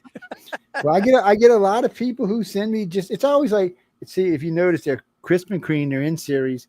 They've never been out. I get it. I've probably now gotten close to $1,000 over the years. I don't know what it's about. It's something they do. And I've asked the writers of the future. Nobody actually knows. And this is, who is this? Tony Pye, and I can't say the guy's last name. Stephen Kovich. Stephen Kotowicz. Yeah. Tony Pye and Stephen Kotowicz. Yeah. They're the ones from Canada. Yeah, this is Game On is what the name of this book is. Yeah, so they're both winners, and Stephen Kotowicz was a grand prize winner about 15 years ago. I don't break it. So yeah, if you notice, I just pull books out from everywhere. I mean, I have freaking books everywhere. And what else is down here? Oh wait, what is this? This is last year. See, this is last year. Yeah. I got, these are all autographs. That's why they're where they are, so they don't get damaged. But yeah. And then there's another one of y'all's down there. It looks like 36 or 37 over there. It's those are books I torture people with because they can't have them. People, you're gonna send. They have to go to the store and buy them. That's what I always tell them. I said, you can buy one. I said, these are my autographed copies. Well, all of these behind me are autographed copies too, except for these two. They're going to be given away at Christmas. And this one's not going anyway because it's an autographed copy. And this one I'm going to give away this year. But this is, who is this? This is Kevin J. Anderson. This is X-Files book. That one will get given away because he didn't autograph it, so it's going to get given away. He just handed it to me last year at the thing. He's like, here, Joe, you're going to give it away? I said, sure, I'll give it away. Give it to me, Kevin. I'll give the dang thing away. There's all kind of stuff up there. There's some special L1 stuff up there, but that's my stuff. That's not stuff I give away. It's, good. Now we're heading out to DragonCon in Atlanta later this week. Are you going to be attending, Scott? I am not going to be at DragonCon. I am slowing down. I went to one convention this year. Went to our home convention in Pittsburgh, which is called Confluence. So now, I'm thinking you're in Pittsburgh. So later in the year, some of my guys, some are from Pittsburgh itself and some from a little lower, are doing a thing at Gettysburg. Now this is a pay for event. So anybody who's there gets a cut off of it. So you ought to come hang out with them. I don't know what they're going to do. Probably chasing demons or ghosts around. I don't know. It's well, I mean, we had these events we sponsor around the country, and since we just switched, so you're on Roku television right now, but starting sometime in the next couple of weeks, we have a new Roku company that's going to be carrying us, and so they've offered way more pay-per-view options. So it's just something to help the station make money, help the host make money. It's also we bring in people that might want to get donations. Sometimes they might get a lot of money. Sometimes they might get $5. I never promise anybody anything because I never know what they're going to do. You just never know. But usually when it's something to do with Gettysburg, they do pretty well. Mm-hmm. Sometimes we've done historical stuff there where they've just done history. Sometimes they've been chasing ghosties and demons. One guy got a picture of something sitting on top of one of the cannons. I have no idea what it was. He said, it's a ghost. I said, maybe it is. I don't know. It looks spooky, but I'm not telling you it was a ghost because I wasn't there. And then a lot of times they'll go down to DC and they'll do a little historic stuff through DC going through. And it's I wouldn't say they get transferred into books, but the manuscripts are always done about them so they can be sent out. They usually charge them like $5 a manuscript or something like that. But we do it so that, friends of the network, hosts of the network, stuff like that can make a little money. Because I know we live in an economy these days that's just not exactly friendly right now. It's right. It's not hostile to us, but it could be better. Let's just say it like that. Yeah. People don't write to me, okay? No, don't. If you do, I'm going to play California Dreaming with Gavin Newsom, so you better leave me alone. Yes. So I just wanted to say, if you like ghost stories, we have ghost tours here in Pittsburgh. See, there you go. There's a wonderful gentleman. His name's Alan Irvine, who's a storyteller, and his tradition is the oral storytelling tradition. So just like ghost tours in lots of places, he'll take people out and often walk by the haunted penitentiary or the haunted courthouse building, and he'll explain the stories. I think he knows how to weave that all together into a really compelling tale. I think he's been on Sean Kelly's show because his name sounds really. Sean Kelly, he's one of our hosts. He's from Pittsburgh, just where he lives. He's one of our good hosts. He does do ghost chasing. He also does gold mining. I didn't even know you had gold in Pittsburgh, by the way. Just, some things you just find out about. You kind of like, really? You go gold mining? And he does pretty good at it. But I'm pretty sure because the name sounds really familiar. And don't get me wrong, I don't check every show on the network because we got a bunch of them these days. I think currently we're running 35 shows with 40 hosts. So, and last time I talked to my fabulous manager, she's adding more. Every time I talk to her, I got another show. I'm like, okay, whatever. That's your job, not mine. But we do awesome. We literally have 5 hosts from Pennsylvania. It's kind of interesting. We picked up 2 right after Trump got, his little ear clipping. And they came out of the blue. One of them came on wanting to do history on, special events that have, special presidential events and stuff that have been in Pittsburgh. I mean, not in Pittsburgh, but in Pennsylvania and stuff like that. And we got another one who does the history of Pennsylvania. And then we got 3 that just chase ghosties or demons or whatever the hell y'all got flying around down there. I don't know. Apparently there's a lot of them in Pittsburgh. We got ghosts, we got UFOs, we got Bigfoot. Oh yeah, you got UFOs. Y'all had Pittsburgh. Yeah. We're close to Ohio. I think that's where Mothman is. We've got the Mothman. The Mothman. Don't even get me started on the Mothman. We got a host. We had a host. I can't remember her last name, Heidi, and she's pretty famous for Mothman, but she's been a lot of coast to coast trips on. I'm just whatever. It's a moth. It's a man. Whatever y'all want to say. Look, I'm skeptical. I have to be. I'm not saying none of this stuff doesn't exist because I'm sure some of it does. I'm from New Orleans. Let's be honest, freaking most haunted city in the country. But I was talking with what's his name? He was in Face Off, not John Travolta, the other guy. I can't remember his name, but he was living down here and he bought an old 200-year-old house on the French Quarter. And he said the first time he spent the night at his house, he was.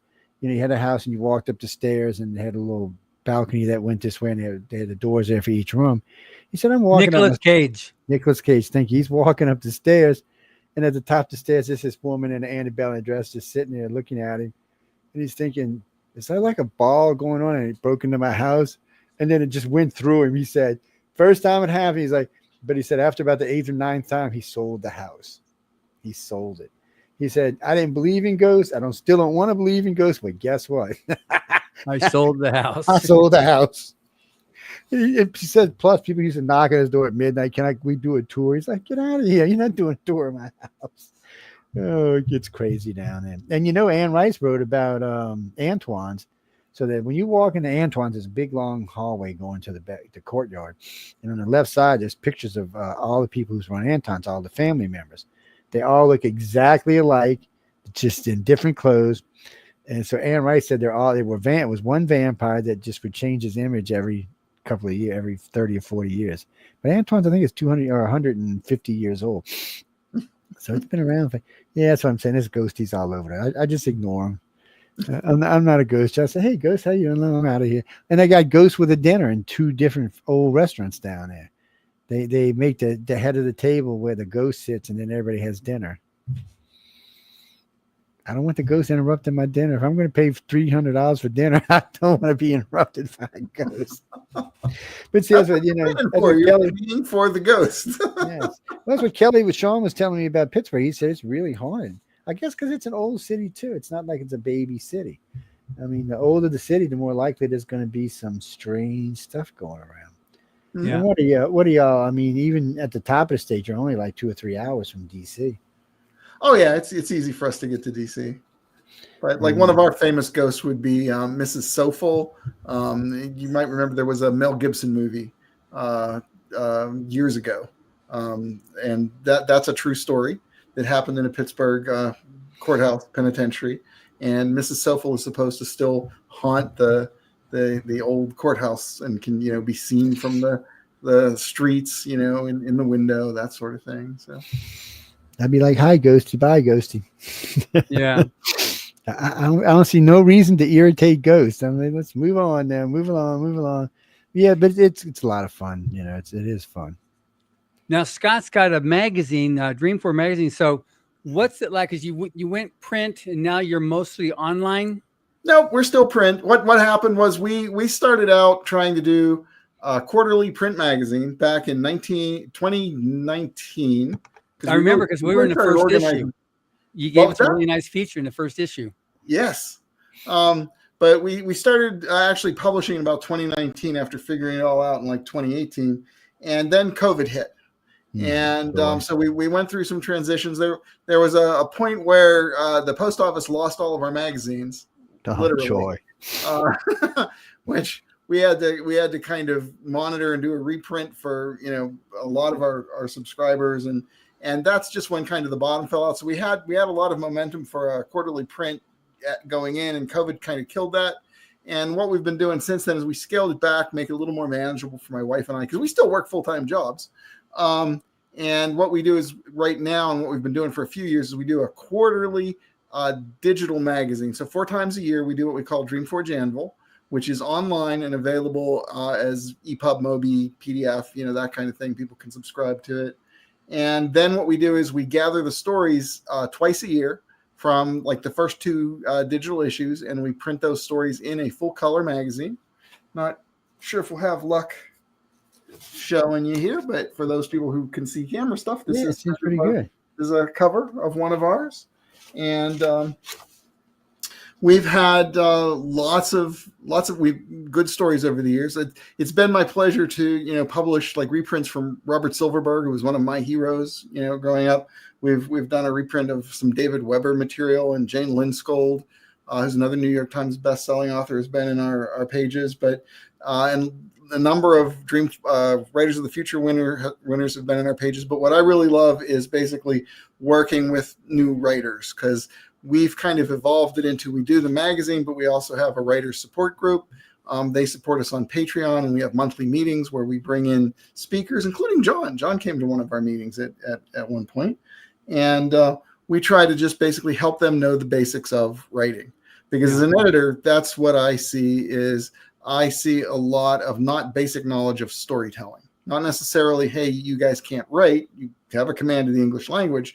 But what I see is not understanding how to put a basic plot together, how to accelerate the tension, how to bring it to a climax, how to deal with it after the climax is over.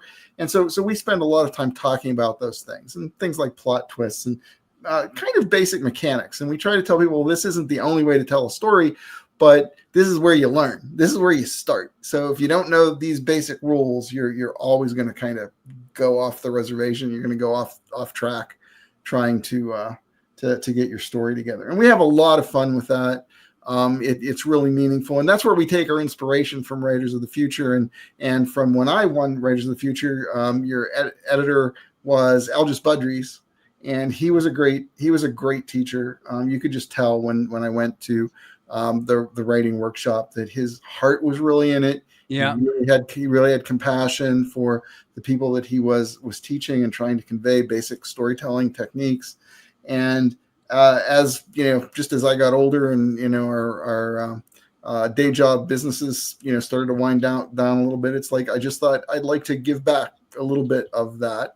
And we also try to tell hopeful stories. So that's our other key marker is we're not quite a pure hope punk magazine, but we always want to talk about people who are overcoming adversity, not stories that are just based on, oh, it's a dystopian world, and oh, it's horrible, and oh, we're not going to survive, and all that kind of stuff. We always want to have stories about found family. We want to have stories about people helping one another. We want to have stories that basically demonstrate that idea of I'm one rung up on the ladder. I'm going to reach down and help the next person up with me, not necessarily the idea of rebellion against the evil empire kind of stories. Yeah. But so that's kind of what our modus operandi things that we do, and we're trying to give back a little bit, help some writers make their first sales, like David Hankins.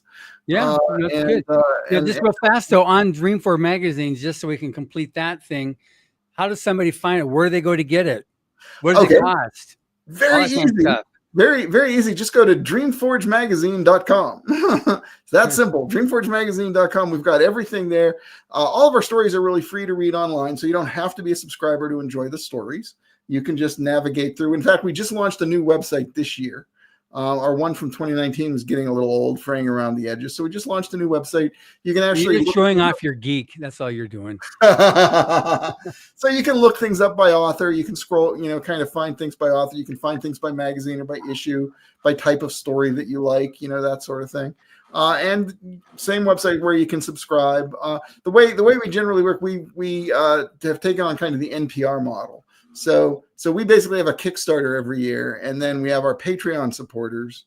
And then last year we even did a GoFundMe campaign to get the website up. So we've gone to the idea of, well, we have all these readers and all these people who are interested, but there's this, core 10% who really just open their wallets and help us do it. And that's the model that we've gone to. So I just do commercials every year. It's like, it's time to help us out now, guys. Yeah.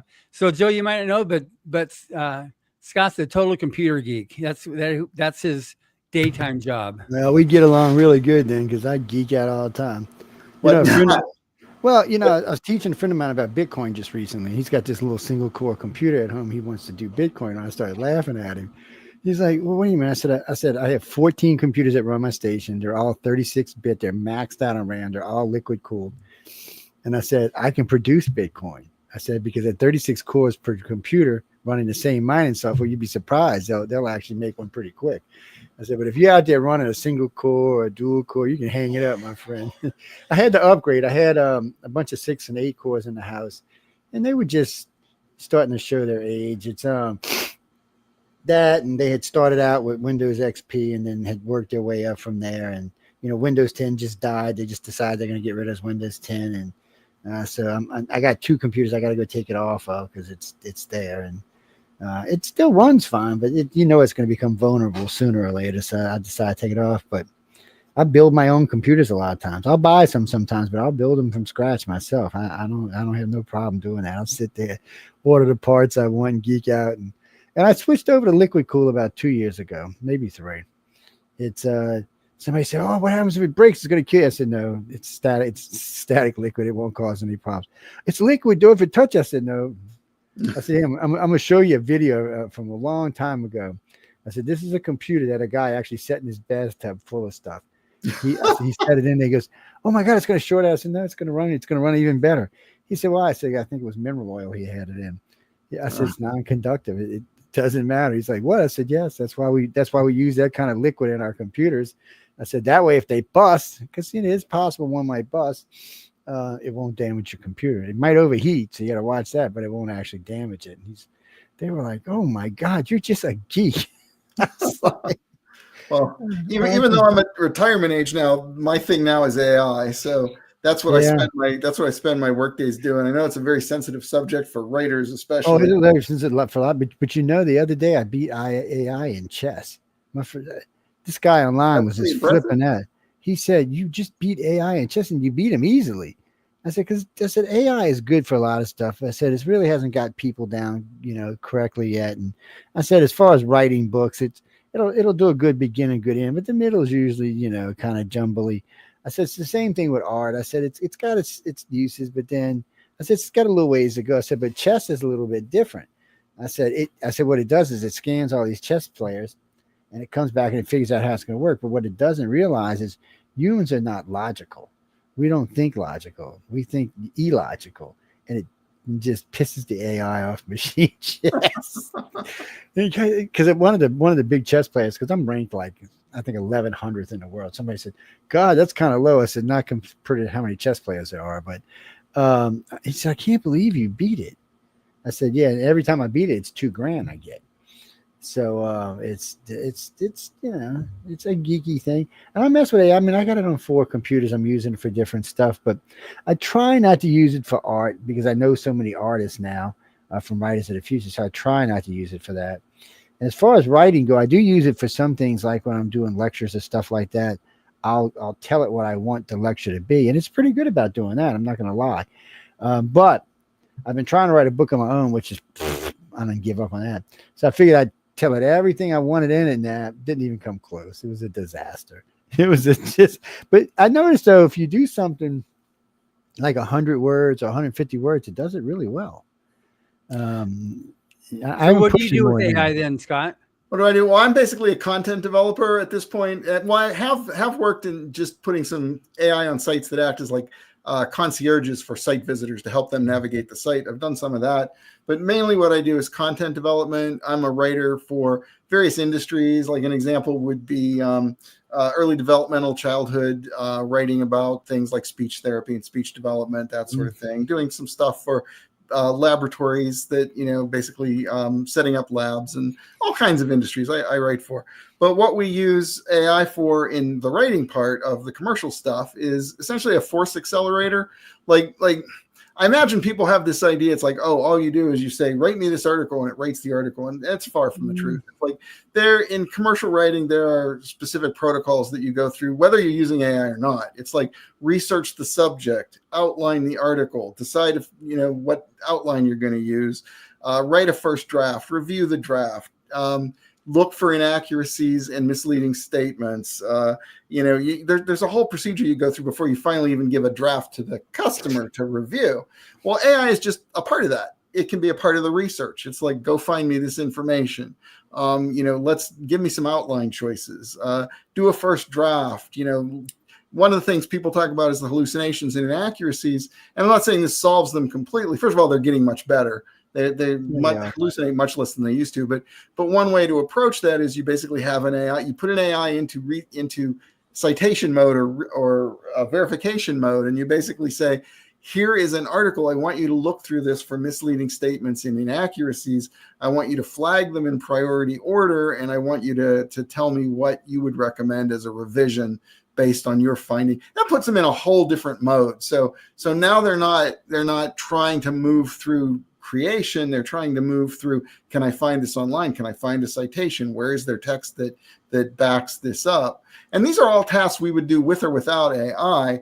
It's just AI helps us accelerate it. And you can't take the professional writer out of the equation as much as some people think that's a fear. Let me put it this way. I've been a commercial writer for like 20, 30 years, and I've never written and produced more copy now than I've done throughout the rest of my life, So it's a force accelerator. It's like having a backhoe help you dig the hole instead of just forcing you to dig the hole with the shovel. You know what I've been using? You have to know what you're doing.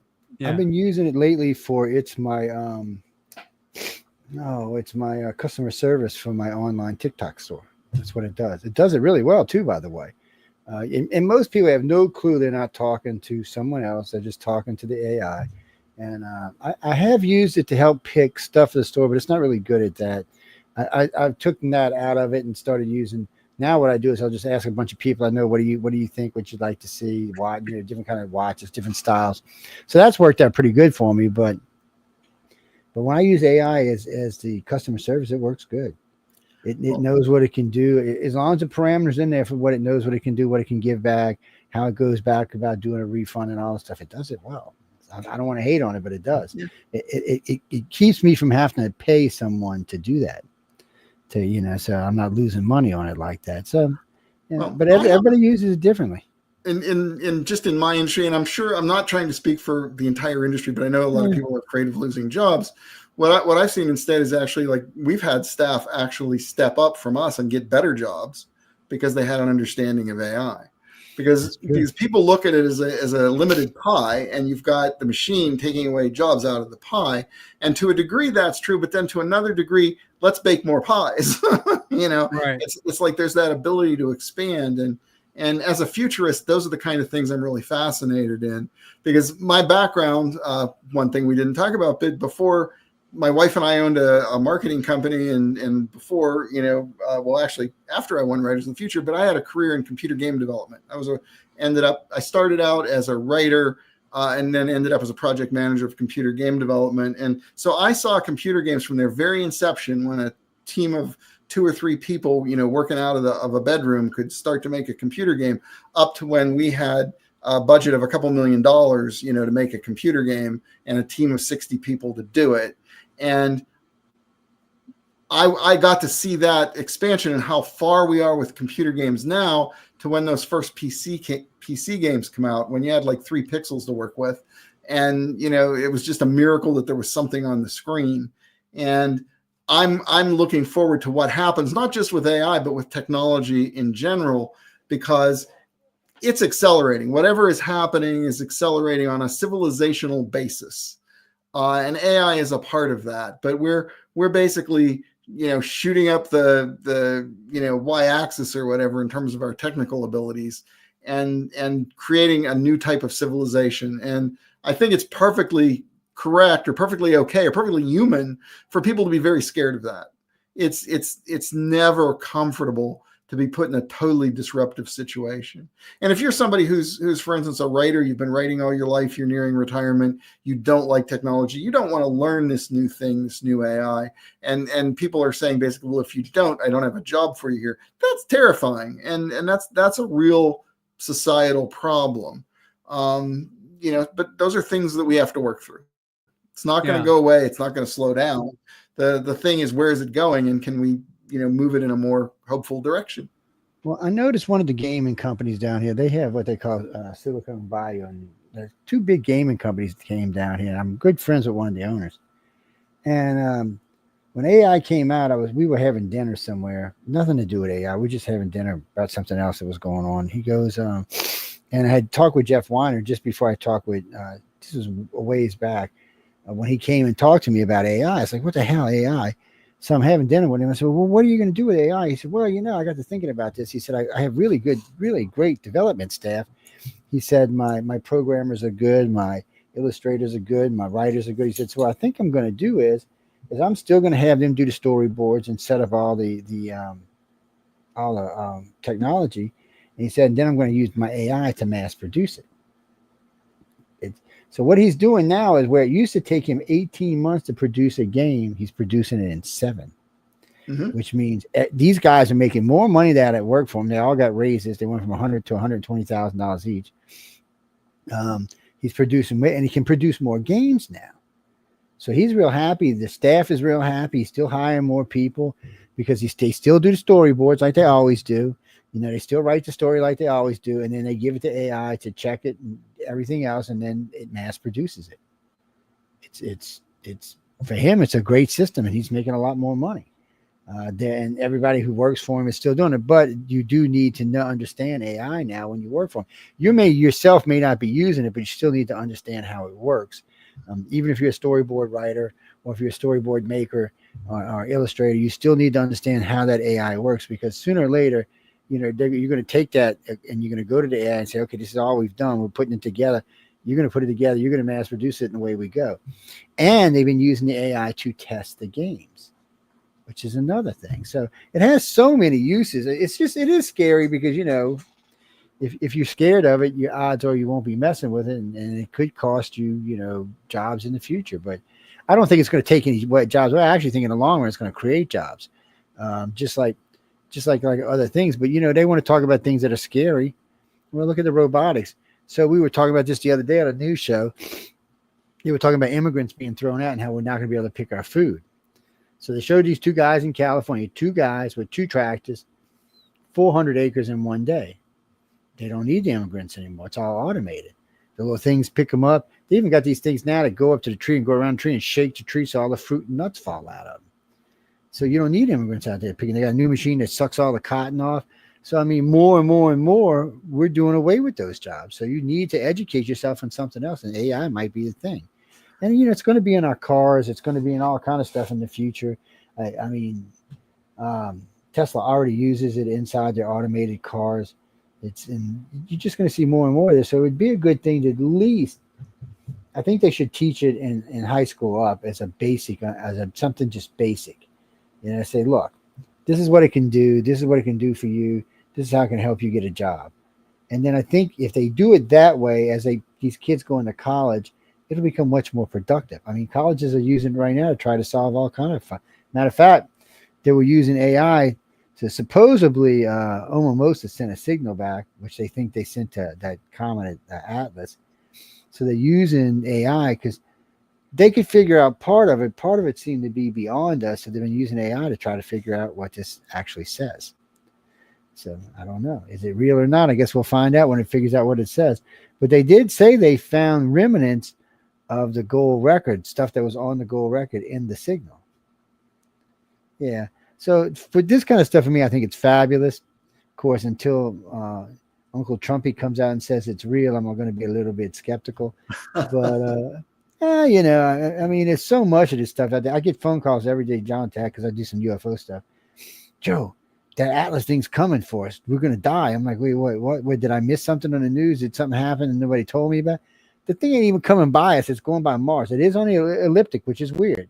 I mean, that's how we use our satellites to put them in spaces on the Olympic, you know, by elliptic, by going planet by planet to use gravity to pick them up. It's doing that itself, but that's not beyond possibility. It's not even 1 in 20,000 can do it. So it's not even that far out that this could be something just everyday normal. In the solar system, they think it came from is almost 1 billion light years away. Or it would have took 1 billion years to get here. So I'm thinking, well, ain't nobody alive in there. Maybe it's AI in there. I'm just like, look, I'm into this stuff, and if it is if it's ET coming to visit, hey, I'm all for it. But if you go by the trajectory, it doesn't look like it's coming anywhere near Earth, unless they're going to do a colony on Mars. Maybe they heard Elon was putting a colony on Mars and they want to join. I just don't know. I mean, some of this stuff is just too funny. But I'm not anti-AI. I'm not jovial plus, but I'm not anti. I think I picked up a job about 4 years ago. I don't know how I got into this. I have done several things where I've debunked AI videos and pictures. So I've done a couple. I've done several for the police department. I did one for the one in Miami. This was too funny. So the Miami police give me a call. I'm like, who told you this? And so they send me all this image of this video inside and outside the mall. So I'm looking at it, and it's hard to tell whatever this is in the center. It looks like something really weird. So I'm looking at it. So then I decided, let me scan around in the mall. So I look up on the upper balconies. Nobody's got a camera out. Nobody's running. Nobody's screaming. They're all just walking normally. So obviously, whatever this in the mall was AI. And there's no doubt about it because, you know, everybody, even the people on the ground, didn't seem to be upset. I mean, if you got some creature coming through the middle of the mall, you're going to be freaking out. Nope, nobody's freaking out. So I wrote him back and said, you couldn't figure this. I said, what kind of detectives you have working for you? I mean, really, this is like 101 for a child could figure this. And then they got this 12-foot thing standing in front of the mall. Well, first off, I noted the whatever its hands were like, were this long, they would like stretch just like the feet. Well, that was a common problem with AI in the beginning. And if you see them do human hands, a lot of times, like my hands this big, it would stretch it out to here, and it'd be like this part in the middle. I'm like, come on. I'm thinking to myself, but they paid me good money. I'm not going to complain. And I've done it. So I did it for some people in Texas. I did it for one out of New York. They went for one out of California. I'm just, if you want me to pay you to tell you it's not AI or it is AI, I don't mind. But as AI gets better, a whole new job. That could be an industry that AI is creating right now. That is telling the truth. Now, I did hear Joe just sent me a video that came up like 5 months ago, which is We Are the World, with all the world leaders is all AI, you know. But you had mentioned robots, and that's going to be very interesting as well, because it's not just the idea that it can do the job that immigrants can do. Ultimately, machines will be able to do the job that everybody can do. Yep. And by that, you know, what's the cycle? It starts with mineral extraction. So extract the minerals, purify the minerals, create the raw materials, you know, smelt the steel, whatever it is, all the way through, you know, the production line to the various manufacturing of the parts, the assembly. There's no reason why, and we're talking, you know, within a human lifetime, that robots wouldn't be able to do all of that. The question then becomes is who are they producing anything for? Because nobody has jobs. And, you know, my hope, I'm a hope punk guy, and you know, I'm wearing my little Star Trek symbol here. So my hope is that ultimately, although there may be some very rough times to get through, we're looking at that age when people don't have to work. People get to choose what career interests them. They get to advance themselves in doing the things that you know are of value and of interest to them. And you know, so I'm hoping that's kind of where we're going. But I think Sam Altman of OpenAI said it like, when they first started this, he said, I think we've captured the light cone of all future value, meaning he saw that when they started to make these systems intelligent, that in the future, this would be everything. Well, you know about Elon Musk's neurochip. Yes. Yes. I mean, and I was just listening to the guy, he's had it in his head 18 months. He was talking about just today how fabulous it was. But better than that, you know, there's an asteroid in the asteroid belt that is worth the entire worth on this planet 100 million times. 100 million times, one asteroid.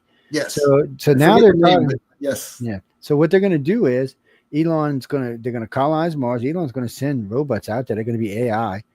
They're going to bring it back to Mars. They'll probably process it there. That way no chemicals or bad stuff is coming to Earth. We'll get the materials, and the raw materials will be sent back here. Hell, they may process it in the asteroid belt itself so they can send minerals to Mars and to Earth. It's it'll be interesting. So then Elon said the way it should work is, first off, all the world's debt should be paid off completely. He said there'll be more enough money to do that. And then everybody in the world should be equaled out. You know, whether it's 1 million, 5 million, 100 million, whatever it is, it should be equaled out. And then from that point forward, what does that mean, equaled out? Means that everybody on the planet, it doesn't matter if Elon's got $100 billion or $500 billion, the guy down the street's going to have at least $100, $200 million. It's not going to matter. So money will just really become something that we're not going to have to worry about. He's talking about the Star Trek world. Just like what Scott was talking about, he's talking about the Star Trek world where everybody's on equal footing. You can really choose based on, you know, whatever education you have or whatever you want. You'll be able to choose what you want to do. There won't be no forced into it. There won't be a need for that because there'll be nice homes. You'll be able to have a nice home, a nice place, whatever you want to live. And it won't be something like a ghetto thing or anything like that. It'll just be because the way the money will be distributed across the planet will be in a much better situation worldwide. And not just talking about America. They're talking about leveling the playing field across the entire planet, giving everybody a chance to really just do what they want to do. Not having to worry about food, not have to worry about housing, not have to worry about clothes. And like he said, by then, more than likely, the whatchamacallit should be around, not the transport. He said they might be a transporter, but which one reproduces the stuff on Star Trek? It's losing my mind. Replicator. Thank you, the replicator. He said that'll probably be available by then.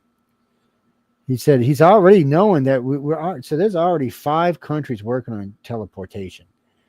So far, I think right now Australia holds the record. Brits had the record. They did matter, living matter, which of course it was did, and that was the whole process. But 2.5 kilometers, so it's about 1.75 miles. So far, and each time it gets further and further and further. Now the Brits said the next one they're going to do is going to be a cube of not living matter, but just matter, 5 miles. Eventually they'll be able to do it. So what's going to happen is once they know how to do this and get it from destroying the product, which looks like they figured that part out, you'll be able to take your cup of coffee. John, you need some coffee? I can just set it right there, hit the button, and the coffee will just pop up next to your butt. There'll be a little pad or something, you know, so to do it. As far as human teleportation, I think that's still further in the future. But teleporting just materials looks like it's going to happen within the next 50 years. I saw The Fly. Don't you start telling me about that kind of stuff. That's why I don't think way. You're not getting my. I'm not going down a little transportation thing there. No way. But they're talking about just material objects should be within the next 50 years. We should be able to do it. Now, what I find interesting, which I won't be here for that, but within the next 100, they're saying teleportation will be here. So if you're like I'm living in New Orleans, I want to go have lunch in Paris, walk up, pop over. I'm in Paris in milliseconds. I want to pop into New York, pop back to home, and it'll be virtually almost cost nothing. But is that really you? That's the Star Trek. That's the R track. That's a big. Or is that somebody else who just thinks they're you? Well, what it really is so you've been basically disintegrated, and a new you's created, but it's still you because it's all the same thoughts and all the same. And if there's something wrong with you, it recreates that as well. So all of that comes back to being. So in a sense, it is really you, but it isn't really you. That's a big philosophical question that's going to have a lot of implications. But we'll see. I think in the long run it'll win out because well, let's be honest, humans are lazy. So if they can teleport their way to France and go have coffee, well, I don't like American coffee. I'm gonna go get some French coffee. And some people will refuse, like McCoy, who never wanted to get in them. Some people will refuse to use them, but eventually I think right now I just want to see them do the products, because that means no more cost to go from China to Russia or Russia to the United States or Middle East to here. It'll just be teleported here. So, and the other good thing about this is the U.S. plans on starting to mine helium-3 within the next 10 years. China might beat us to it, but regardless, helium-3 is going to start being mined and being sent back to the planet. They're talking about some type of teleportation to send it back, so they don't have to have craft going back and forth. So that means they mine it, go ahead and completely process it, send the process stuff back to the human. So a cube about this big can run a fission reactor for, I think it's 100 years. That means all of New York is completely powered for 100 years of basically a tablet. I mean, it changes the way we look at everything. We get rid of the one that causes nuclear power, and we get the other one that's clean in energy. It's a whole different way of looking at it. And helium-3 is real. There's going to be a new race on helium-3 between China and the United States. The Middle East wars are going to go away. Nobody's going to need oil or gas anymore, and they're going to just start using helium-3. Then you can build a reactor about this big, drop a little grain in there, it'll power your car for 1,000 years. Of course, you're probably going to change cars. But what's interesting about this is you can build one about this big. It can power your house, your car, your boat. You can interchange them. It's going to be a different world. None of us will live to see it, but it's going to be a different world. That's where my wife keeps me grounded, because I'm always talking about what it's going to be like in 300 years on the trajectory of some of these things. And, she'll say, I'll say basically, like in 300 years, they won't even understand when we talk about our problems today. They won't even understand the problems we're talking about or why they would be problems. And my wife just says, yes, Scott, that's all great. It'll be great in 300 years, but people still have to get through today. It sounds like my wife. She's like, you got to go to work today because we got to have some coffee in the house. I'm like, if you say so, baby. But it's a changing world. I mean, it's hard to make people understand where it's headed. And as long as we don't nuke ourselves between now and then, we're good. And with that, I'm going to put in my plug, which Scott knows about. It's Argist. So it's International Pirate Month. It's Argist. And we've got this book, Typewriter in the Sky. But we're going to have that the 85th anniversary that we've got a special on for the rest of this month, because it's August that celebrating the International Pirate Day. So this one here, now you've read this book too as well, Scott, when I wrote to you. So it's got a great blurb from Clive Cussler, Kevin Anderson, Tim Powers, but it's a really good for authors, can get a really good, laugh at it because of the authors and Horace Hackett, and then just the pirate story, the romance story, the adventure story. It's got all that stuff wrapped into this. So what's your take on this story? Because I think there are basically two audiences for that, and one is it's that the book is basically in its presentation of the height of pulp fiction. So if you like that idea of the damsel in distress and just really cliffhanger-y type stuff, that story is there. But then if you're interested in literary techniques and playing with fiction in terms of metafiction, that's there as well. So you've got this really clever layer of metafiction, which is a little bit like the Truman Show could be a thing you might put in there. I won't try to give away stuff, but and if you like the pulp, and this kind of combines them, and one of the things it reminded me of from my literary days was if you remember in Don Quixote, which I think was the Saturday Night Live of the 15th century. I think it's really hysterical, but they're actually, like in the sequel, the character Don Quixote meets another fake character Don Quixote being written by another author who's not Cervantes. And basically they're talking about, but you're the fake character and I'm the real one. And so you've got this long tradition that goes all the way from like Don Quixote to like things like the Truman Show and stuff, where you basically Stranger Than Fiction. Yeah, where you're basically dealing with a kind of metafictional layer, which looks at what's actually happening in fiction and makes you wonder whether we're characters in fiction and who's writing the story. So Yeah, because Well, the I end wanna of see the pirates with story is like lightsabers. it's a great. The last lines of the story here are just definitely classic. But this was Mike Resnick, who is the most award-winning science fiction short story author in history. He passed away a few years ago. He was a writer's feature judge. This was his favorite story, and he said this was the beginning of science fiction. That type of storyline was science fiction. And then Tim Powers, he loves this story. He uses this to teach various writing techniques at the writer's workshop when he's the one that gets to pick the book. This is his favorite book to pick. But we have it on special now. It's on Amazon for $2.99 till the end of the month, and it's called Typewriter in the Sky. And it is metafiction. It's but this is one of the ones that actually began this subgenre. You say, oh, this is like blah. Most of them you're gonna say it's like are ones that were written after that, where this was the inspiration for that. And like I said, we're in August, and this is International Pirate Month, so you can take advantage of that to help celebrate also with this book, Typewriter in the Sky. I'm ready for somebody to write a pirate movie with lightsabers. I'm ready. I mean, but I forget which issue. I think it was issue 5 of DreamForge. We have it's a 2-parter. Starts in issue 5, goes to issue 6. It's pirates with dinosaurs. That's why I couldn't resist not buying a story which had pirates and dinosaurs. It's like, gotta have that story. it's got to be fun. I mean, it's got to be Yeah. fun. It's got to be one of them fun ones. Whoever just wrote me that this show's called the Authors Quill. I mean, it does have a title on it. I'm surprised you didn't see it, but yes, enjoy the show. God, I don't know how many archives we got now. I'd have to go count. We've been doing this for a while, John. I've been doing this for We a while. started it 2 Decembers ago.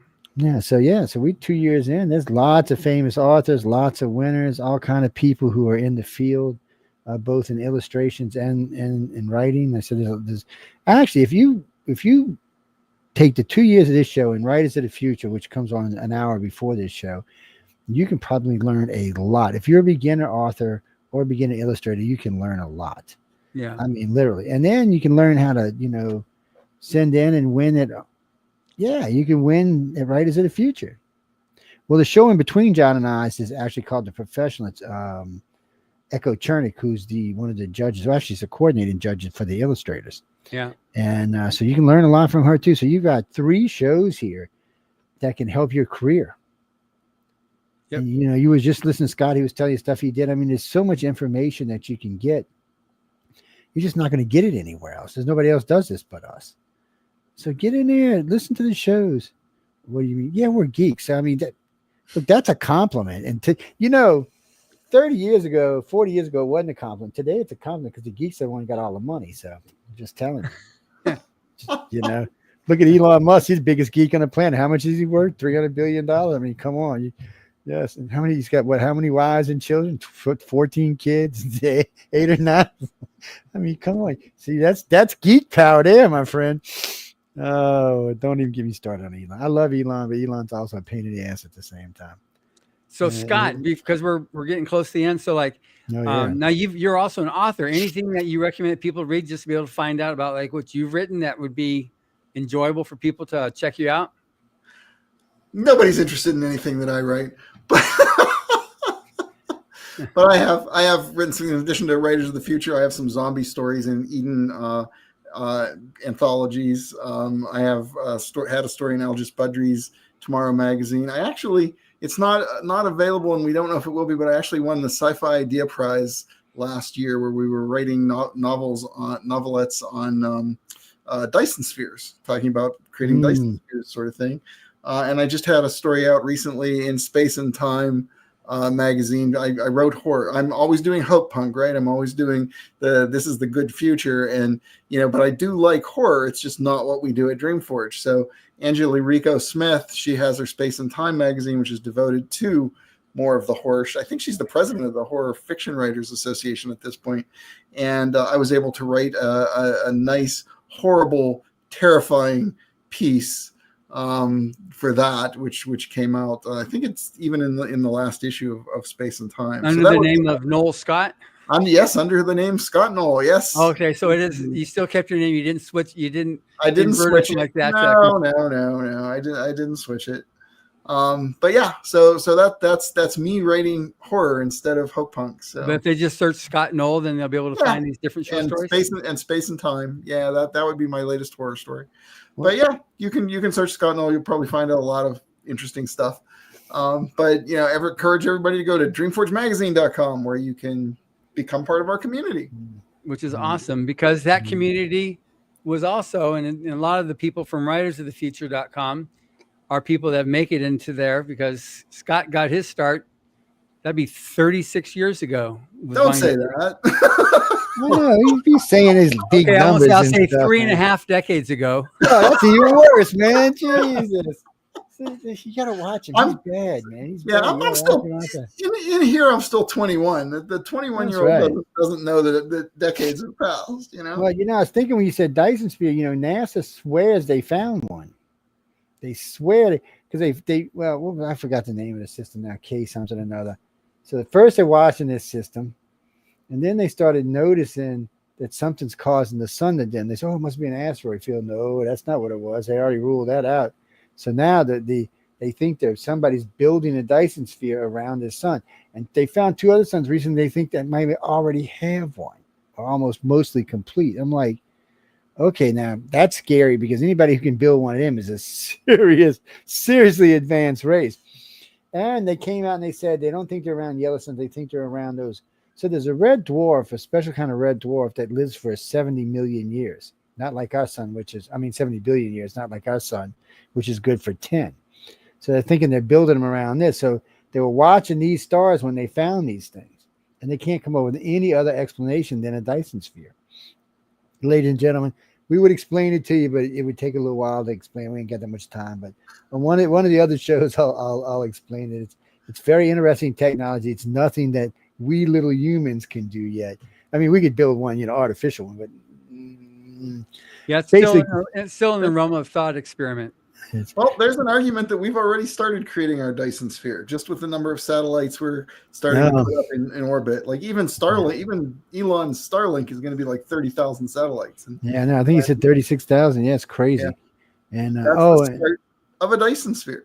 And I see now he said that. So guys, in 2027 or 2029, I forgot. So Apophis is coming by. Apophis is a big old ass meteor that's going to dip right below our satellites. Yes, it's not coming in our atmosphere, but it's going to be the closest rock that's come to Earth ever, except for the ones that hit us. So there's this theory about if it hits the gravitational hole, if it does, it'll be back in 2029 and it'll drop itself right smack in the middle of the Pacific Ocean. So this is something to watch when it comes by. I can't remember if it's 2027. That's called a hope. That's the hoping. Yeah, they can say, it's in the middle of the Pacific Ocean. That's like, yes. So what it would do, it wouldn't be an extinction event, but it would pretty much wipe out all of China's west coast and all of America's east coast. Wouldn't be a fun thing. Maybe I'll move a little into the interior of the country here. Oh, guys, look, this is real science. I'm not faking. This is actually real science, but there's lots of information about the Apophis. I can't ever remember which year, if it's 2027, 2029 is coming, but there's a particular trajectory if it hits exactly, which will bring it around. But if it goes normally, it actually will push it further out, so it won't come as close next time. Yeah, it's we don't know. Until it happens, we don't know. But you will be able to watch it. And there's something else, some other event going on today that you can watch too at night that you can see with the naked eye. It's an interesting solar system to live in. And yes, before y'all get all crazy about these interstellar events going on, let's wait to see what they were. Y'all told me Omarosa was going to be an alien craft that was coming to get us. It left. So I don't know. It doesn't look like it's coming back. And now we've got Atlas. It took a picture and analyzed what it was. Let's get out of Dodge quick while we can. Probably what it was. But it was traveling at some ungodly speed, 134,000 miles an hour, which was just like unheard of. And so this one's coming in. It's pulling itself past Saturn. It's going to pick up speed past Jupiter. It's going to pick up speed past Mars. It's going to pick up speed, and it's going to shoot past the sun in a way it's going to go unless something changes. I mean, Omarosa changed speeds and changed course a couple of times. So last I heard, asteroids and comets are not supposed to do that. But hey, we're gonna wait and see. I'm patient. It's coming by November, I believe it'll be around. But on its current course, it doesn't come anywhere near Earth. It goes by Mars, and then it heads out. Now, if it starts turning towards us, then we can start worrying a little bit. Look, people, I'm not against an alien probe coming to our solar system, but this thing should be almost like 1 billion years old. So I doubt there's anybody alive in it, just some AI. And it's probably just coming along, seeing stuff and sending messages back to probably a long dead world. So who knows? On that note, we got to get out of here. What do you think, Scott? Scott says he's moving. I've had a wonderful time talking to you guys. So thank you very much. Yes, and we can pick up our next conversation on V'ger, the next time we get together. Oh Lordy. Ladies and gentlemen, thank everyone for tuning in to the Authors Quill and United Public Radio. I hope everybody's having a good evening, good morning, good afternoon, wherever you happen to be sitting on our big, beautiful planet. Until next time, have some fun, enjoy your life, and don't forget, I will be on the chat in 30 minutes. Yes, with the Insane Boys. Yes, now, the chat is nothing like the show. This show is nice and refined and quiet. The chat is, I don't know. I don't even know how to describe it anymore. Just call it insane and leave it. No, we talk about everything. Some of the stuff we talked about here, we talked about there, but other things we talk about, I would never talk about on this show. So anyway, on that note, thank you for tuning in, and we'll see you in a half hour. Goodbye, everybody.